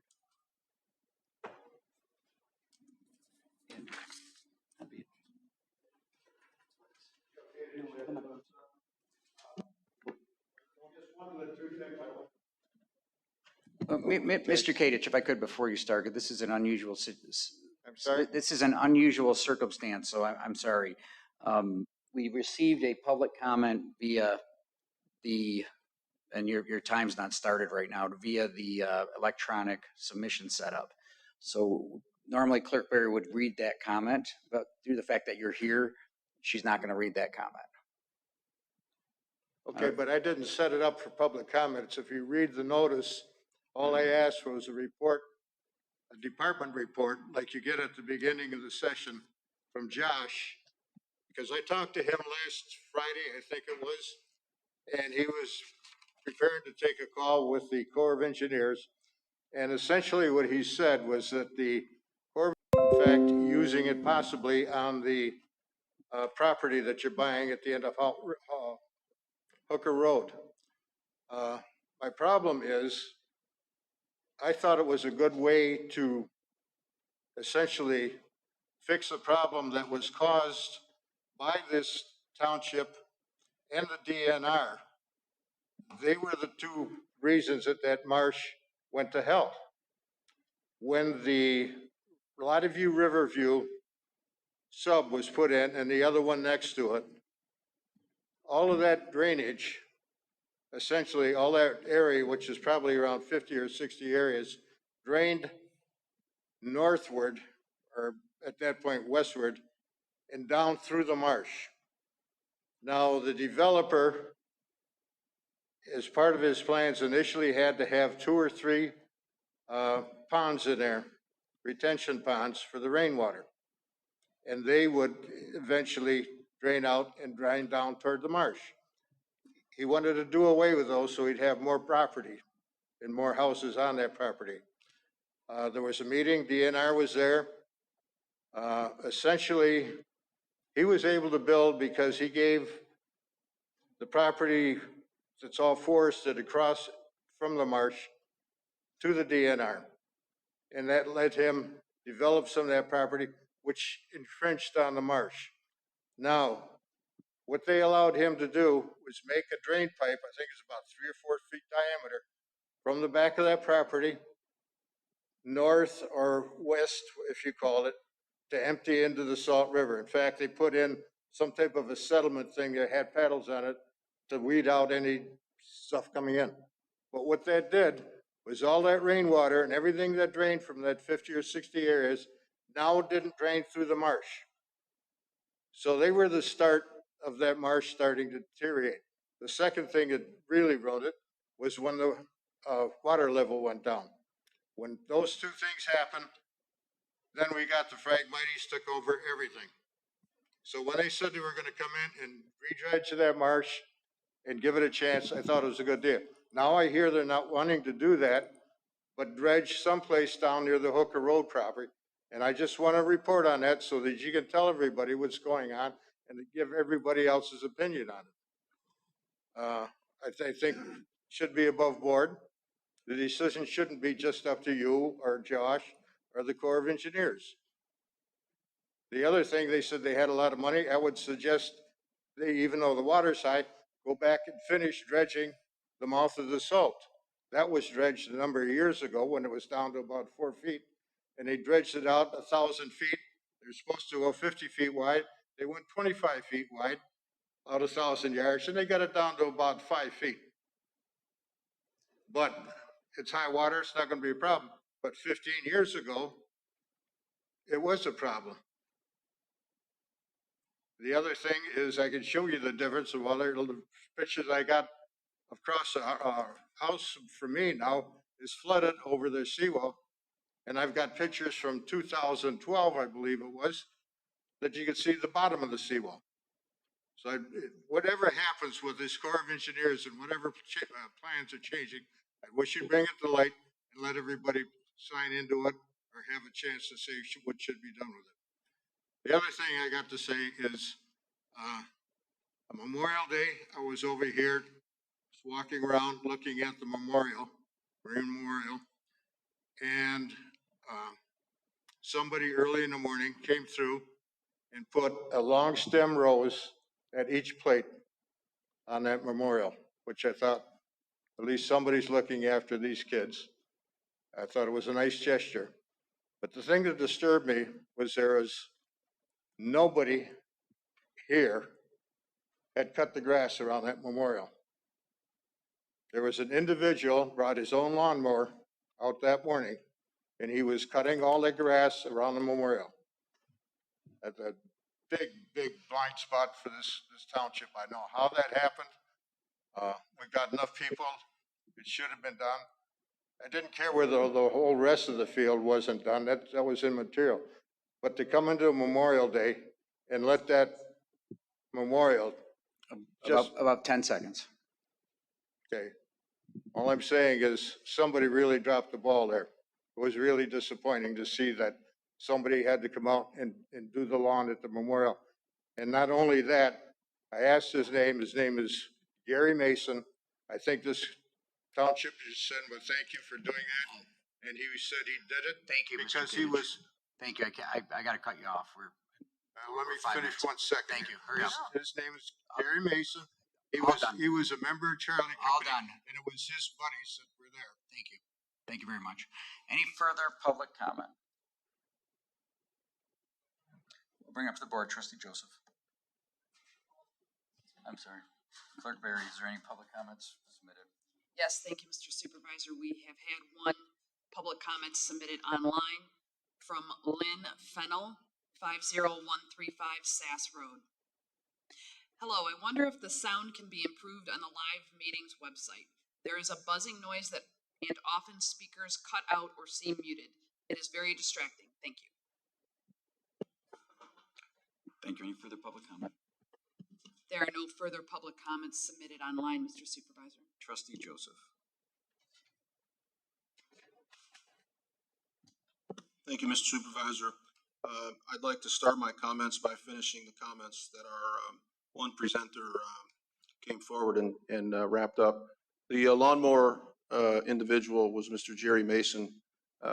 He was disappointed to see the grass.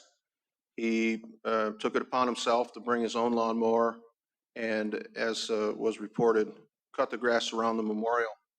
It's very, very disappointing to see that Veterans Park gets so much attention when there are news cameras and WJR is here and there's opportunity for our picture in the paper.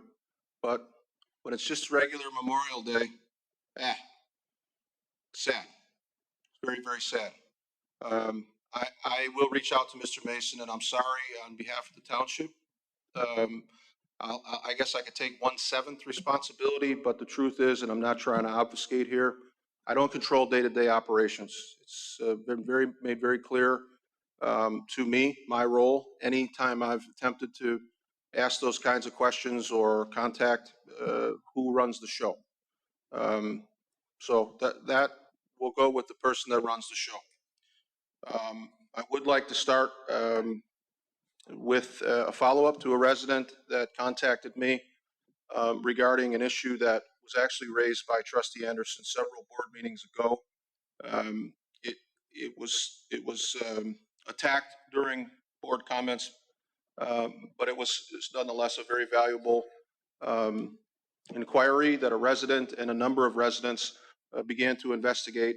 They may have sent emails to other board members as well, but I would like to address that issue. Involved a relationship between a petitioner that came before our board back in September of 2019. The request was for a tax exemption on a property named Arnold Tool and Die. The request was initially made by Trustee DeMink. The motion to approve this 8-year tax exemption was made by Trustee DeMink, supported by Trustee Vosberg. During deliberations, I raised the issue of a letter from our Township Assessor, Mr. Dean Babb. Mr. Babb indicated in the letter to the board that the petitioner did not qualify for the proposed tax exemption, and that was reviewed by in-house counsel. Mr. Siebert concluded both in his presentation and in his correspondence to Mr. Babb that Mr. Babb's initial assessment regarding the petitioner's appropriateness for the tax exemption was correct, and did not believe that it was appropriate. As I say, the motion was made by Trustee DeMink, supported by Trustee Vosberg.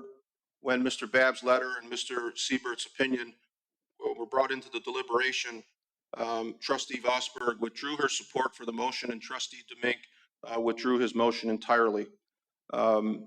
Immediately following that, Supervisor Acciavatti then made the exact same motion that had previously been made by Trustee DeMink. That was supported, I believe, by Kirkberry, and there was a discussion on the table where we more spiritedly debated Mr. Babb's letter and the attorney from the opinion of our township attorney. As so many issues that get decided here on our board, that was a 4-3 approval, with Treasurer LaFata, myself, and Trustee Anderson voting nay. The concern raised was how would trustees vote for the same motion that they had just withdrawn. Is not mine to answer, and I don't pretend to answer that in any way. You'll have to take it up with them. They can speak to why they made a motion, withdrew it, and then supported the exact same motion. That petition request is not afforded tax exemption status until it is reviewed by the State Tax Commission. That question was answered according to follow-up that I had with Mr. Babb last week in investigating this resident's concern, and that was the status of the tax exempt petition from the State Tax Commission. Mr. Babb informed me that the State Tax Commission denied that request for the exact same reasons that were outlined in Mr. Babb's letter to the board. In comments, Trustee Anderson expressed some concern with the relationship between the petitioner and the supervisor, and he was attacked for that. He was not making any allegations of collusion or corruption, just pointing out that there seemed to be a different path for different individuals. He was personally attacked. That's how it goes. In terms of the unethicalness of this, I don't offer an opinion. I don't have an opinion. I simply want to respond to the request that was posed to me with whatever happened to that tax exemption status. That exemption was denied, again, for the same reasons that Mr. Babb denied them. With regard to the conclusion of last board meeting, I have zero problems answering any and all questions posed to me by any resident, and this is your time. I will answer them to the best of my ability. If you write to me with a question about my vote, I will answer you. If you come to a board meeting and you ask a question the way Mr. Kadich came to the podium during what he thought was an opportunity to ask a procedural question, and I understood his question was, how do I get my concerns heard? How do I get my concerns heard? This could be a department report. Could I do it in a department report? And you were told, I have to stand here and watch you ask that. I can't answer that. I can't answer those questions because it would be parliamentary out of line. But answering them during board comments, I feel like I should be able to answer those fully. And yet every time there's an opportunity to express frustration, there seems to be threats of limiting my speech and limiting the speech of your voice. And I'm really, Treasurer LaFata referenced it. It started out, the threat was made 2 weeks ago. There was a motion, agenda item submitted and then mysteriously withdrawn. I don't know why. I'm glad that it was, because violating the Open Meetings Act by not allowing elected officials to answer public questions, this happened last week when Ms. Fennell, who was able to finally get through, wrote to me several times. Ms. Fennell is not somebody that I would expect had voted for me. She was, if I had to guess, she was expressing outrage over some comments that were made about the governor. You know, again, not being a detective, but I assumed her to be in a different political party than me and likely not one of my supporters. It didn't matter to me. She had a question. She had a question and she submitted it, and she couldn't get through. When I spoke to her last week, she still hadn't received a call from the clerk who indicated that she was going to call Ms. Fennell personally the next day. Ms. Fennell, as of last week, Friday, had not been contacted yet. So hopefully we can clear that up. I was glad to see that she was able to navigate and got her question answered today. When the board meeting closed 2 weeks ago, it closed the way it usually does. And the supervisor indicated to me that he was not going to like what he had to say. And then he went on for several minutes to really personally go after me in terms of, I think my motions stink. There's an ulterior motive behind everything. And there's no truth to anything he says. It's lies, and he went on like that for 3.5 minutes. So no outrage about business decorum. I respect his right to say whatever he wants to say. It doesn't worry me at all.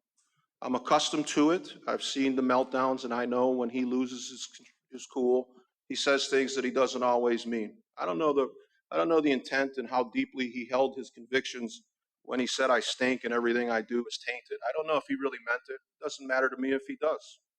On a personal note, I know him to be a good man. He's a good dad. He's a good family man. And by and large, I have deep respect for a number of things about him personally. When we come up here, those go out the window, and I'm not negotiating with a guy that I like because he's a good family man. I was put here by the voters. That's the only that's the only place I have. That's all that this is. And so when we debate issues, I try to debate the issues. Sometimes, as he indicated, and I got to give him a pass, we are both very passionate people, and you say things that you don't always mean. But again, those are really as worrisome to me as a cloudy day. I go home and forget all about it, and I go back to work for the people that put me here. Listening tonight to the debate, I was a little bit saddened as I watched it unfold, because the moral of the story is really just compromise. There's not really much opportunity to compromise. And I think, Mr. Supervisor, I say this to you, the more we compromise, the more we work together, the better outcomes that we have. You label my reaction to being shut out of the process, or maybe not shut out, maybe being unwilling. I can't navigate the endless committees, and they are redundant, and I just don't have the time to get in line and make application to get into the clubhouse. That process is what you've designed because you're the day-to-day operations guy, and you're free to do that. And if I thought seriously that I could do better, and I was able to commit the time and resources, I would run for supervisor, and I would make my case to the voters, and then they could decide. But that's not my intent. I'm not interested in being the supervisor of Chesterfield Township. I am interested in representing the people that put me here, though, and I'm not going to get in line, and I'm not going to, wait for approval over and over and over again. The issue that we agreed upon tonight has been in front of this, whatever committee you're calling it this month, I don't know, the negotiating team with all of your assistants and all, I don't know who's reviewed it. I just know that the result has been nothing that the employees could deposit in the bank. Nothing that in the way of meaningful understanding of what has happened. So Trustee Domingue and I brought the motion forward, and we decided we weren't going to let perfect be the enemy of good. We knew that our intent was right. We knew that we were doing the right thing. We brought it forward, and miraculously 2 weeks later, we got $1,100 for all our employees. That's great. I was not prepared to address everything that gets thrown out, but listening to Clerk Berry talk about a business decision, she was fine to do that. I was okay. I've heard that business model before. It makes me giggle because I know a little bit, but it makes me giggle when I hear it. It was the part where she said, I'm not sure if anybody else but Supervisor Acciavatti and I have run a business. And I want to know, the lemonade stand that I ran as a kid, could I extrapolate that out to being Sam Walton? Could I then profess to know the lemon inventory and how many sales and all of that, and then declare myself a business owner in the way that you have? Or will you quantify your business experience as you diminish others' votes with the outcome of your business? Where is the business now? How did it go? Because I'm really getting tired of that being used as somehow your magic bullet away from why you voted one way this week and a different way another week. You had political pressure put on you and you caved. It's okay. If you had just kept your mouth shut and not brought in the you didn't run a business and this is a business decision, I would have just kept my mouth shut. But it's garbage. Politics get played up here every week. I don't care about them. Doesn't matter to me. I'm not running for anything but this office. But I am very, very committed to our public safety. I'm very, very committed to making sure that we don't have sky-high water rates. I'm very committed to transparency, the transparency that Trustee Anderson pointed out a few months ago and was attacked for it. And I'll continue to do that, and I'll continue to fight for the people that come forward with questions. If I can get it done in 5 minutes, I'll certainly try. But if it takes me a little longer, then I'm going to do that because you're worth it. And nobody's going to stop that. Thank you. Any further trustees wish to make comments? What's that? Yes, trustee comments. Trustee Vosberg. I hope you wanted to go because your green light's on. Aye. First of all, if anyone ever wants any information from the township on any matter, all they have to do is request it at the clerk's, I believe it's the clerk's office for the FOIA request. It's Freedom of Information Act requests. Sometimes you don't even have to fill out the formal forms because the information is so readily available, someone will just give you an answer. So there's never, unless it's guarded by the court or by our attorney saying it's privileged information, everything is public and can be obtained. I'd like to read a statement that I prepared. I was disappointed at our last full board meeting. Some of the statements made at the meeting were very unprofessional and disrespectful. We must remember that this is a public business meeting, an open public meeting in which we publicly disclose to the voters the decisions that they have entrusted us to make. As elected officials, we're charged with establishing a budget and legislating the policies for properly handling the taxpayers' dollars. This is for the good of the public at large. At the conclusion of the May 12 meeting, many disrespectful and cruel statements were made.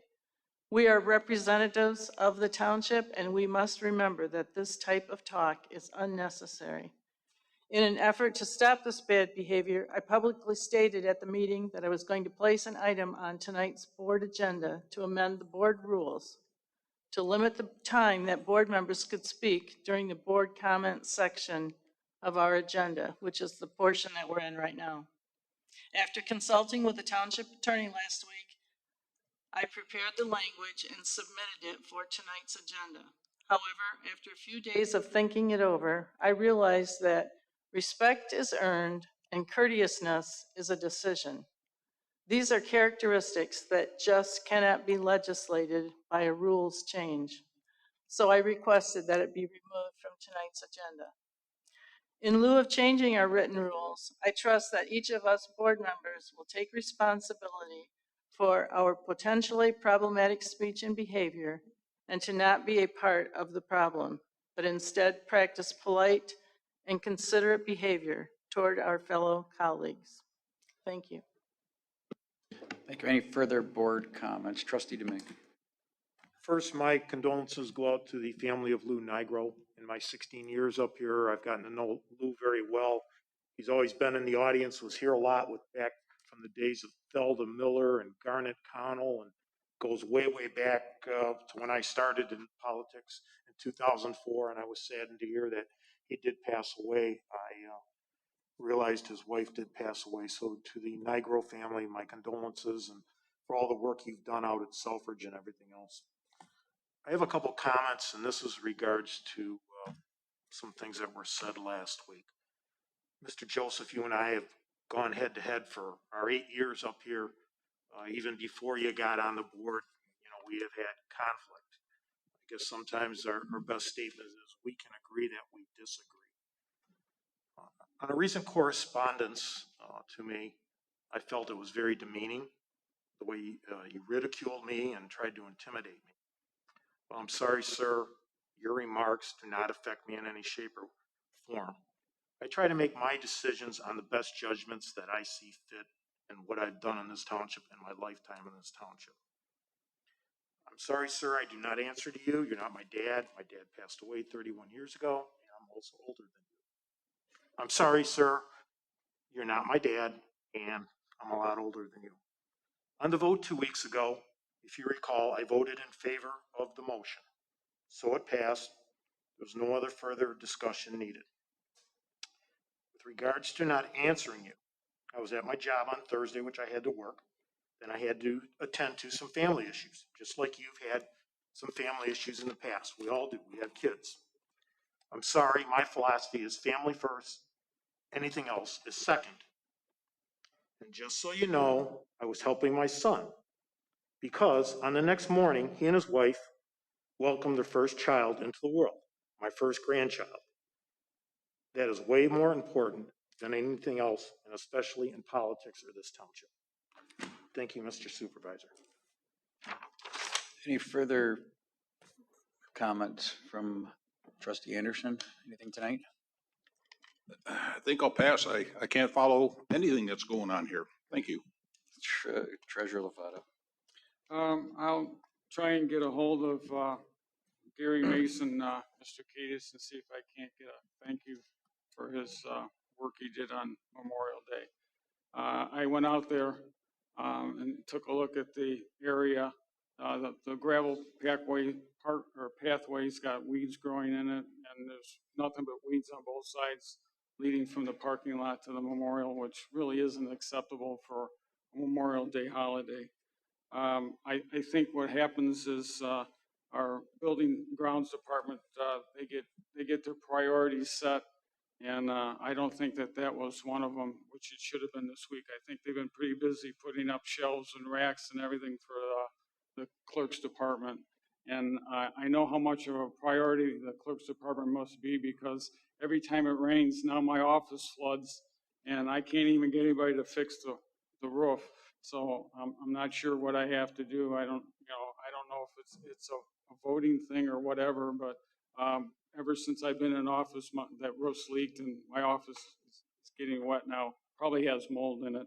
I guess I'll just continue to deal with it because there's other priorities that are more important. The other thing is, there's a possibility that the county, through the county treasurer, Mr. Roca, that they're going to have a plan that's coming out soon for forgiveness of taxes and loss of homes. That'll probably have to be brought to the board for some kind of resolution if we're going to take part. The information didn't come until later in the day, around 4 o'clock, so I didn't have a chance to read it all.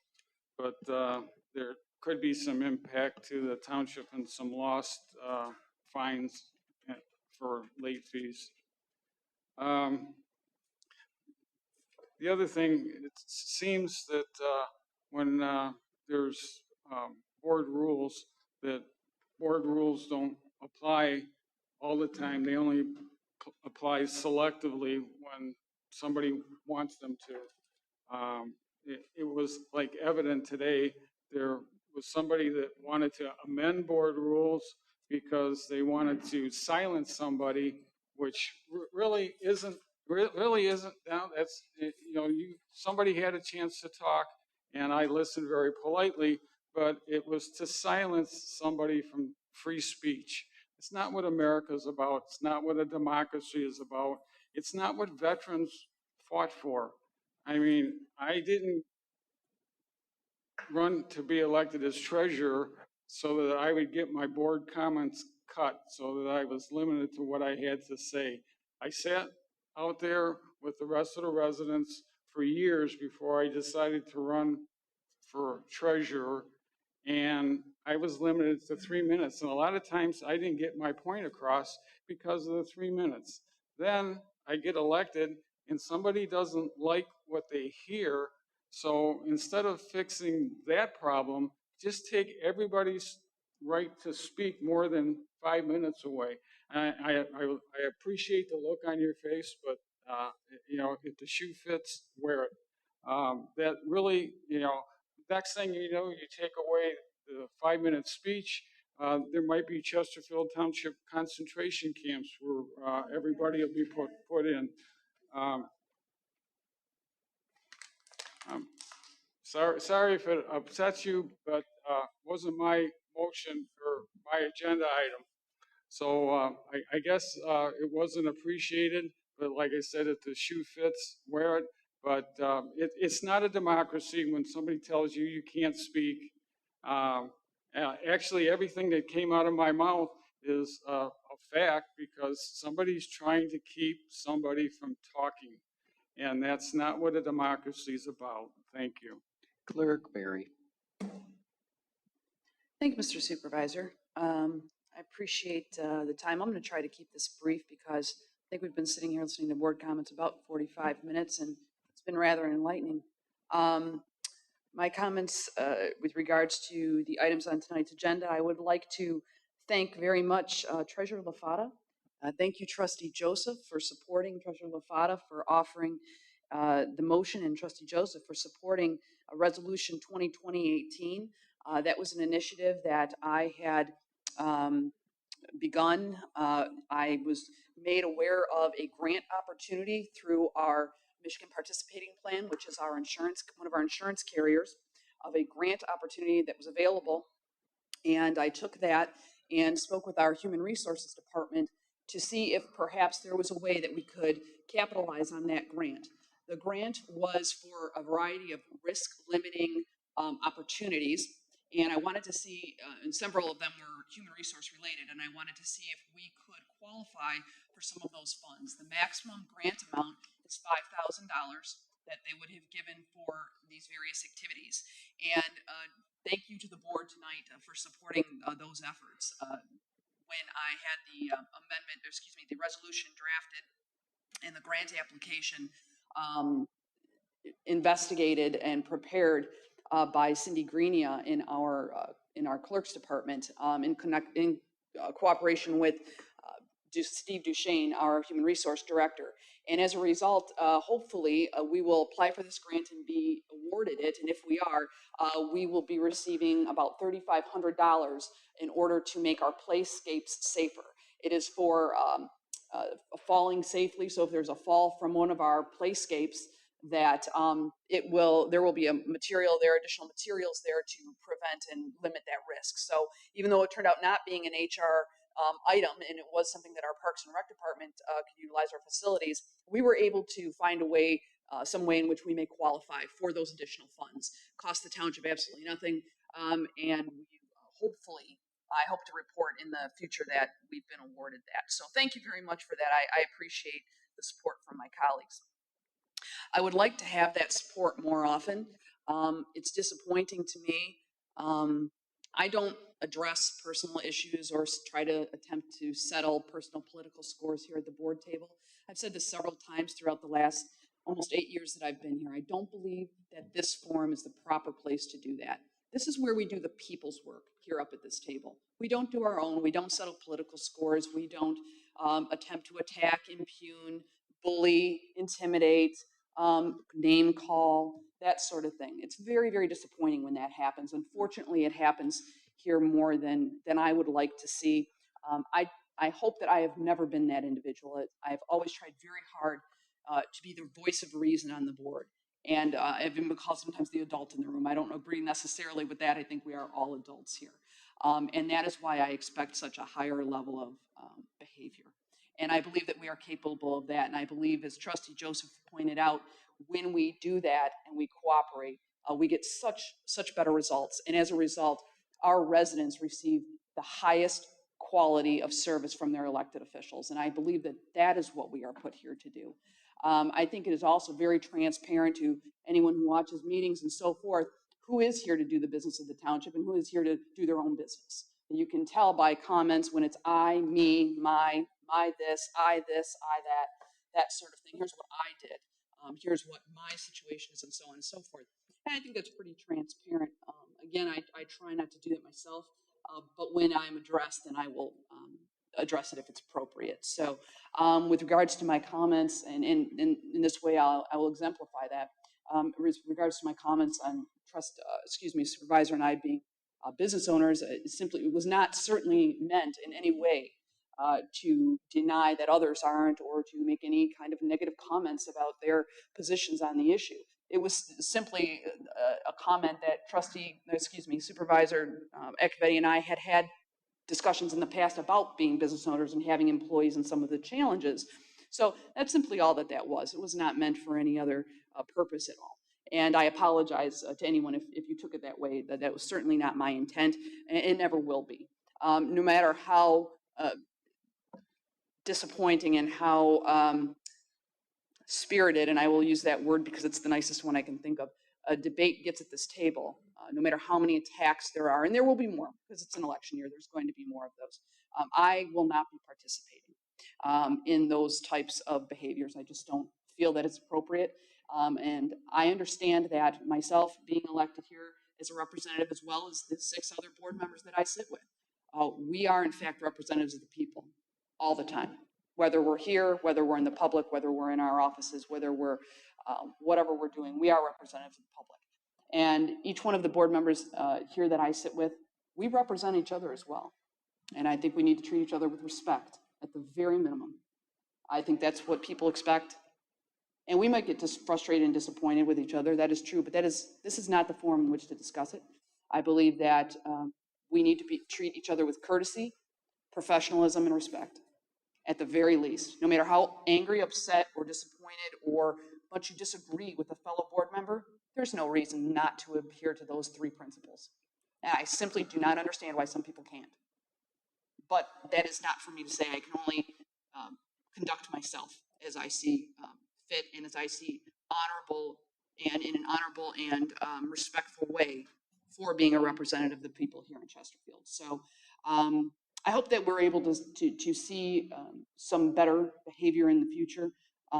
I, for myself, I cannot control other people and what they do, but for myself, I pledge to adhere to that. So I would just hope that we do that in the future, because I think, as Trustee Joseph pointed out, and he's correct, when we do, everybody wins. And I'd like to see that happen more in the future. Thank you.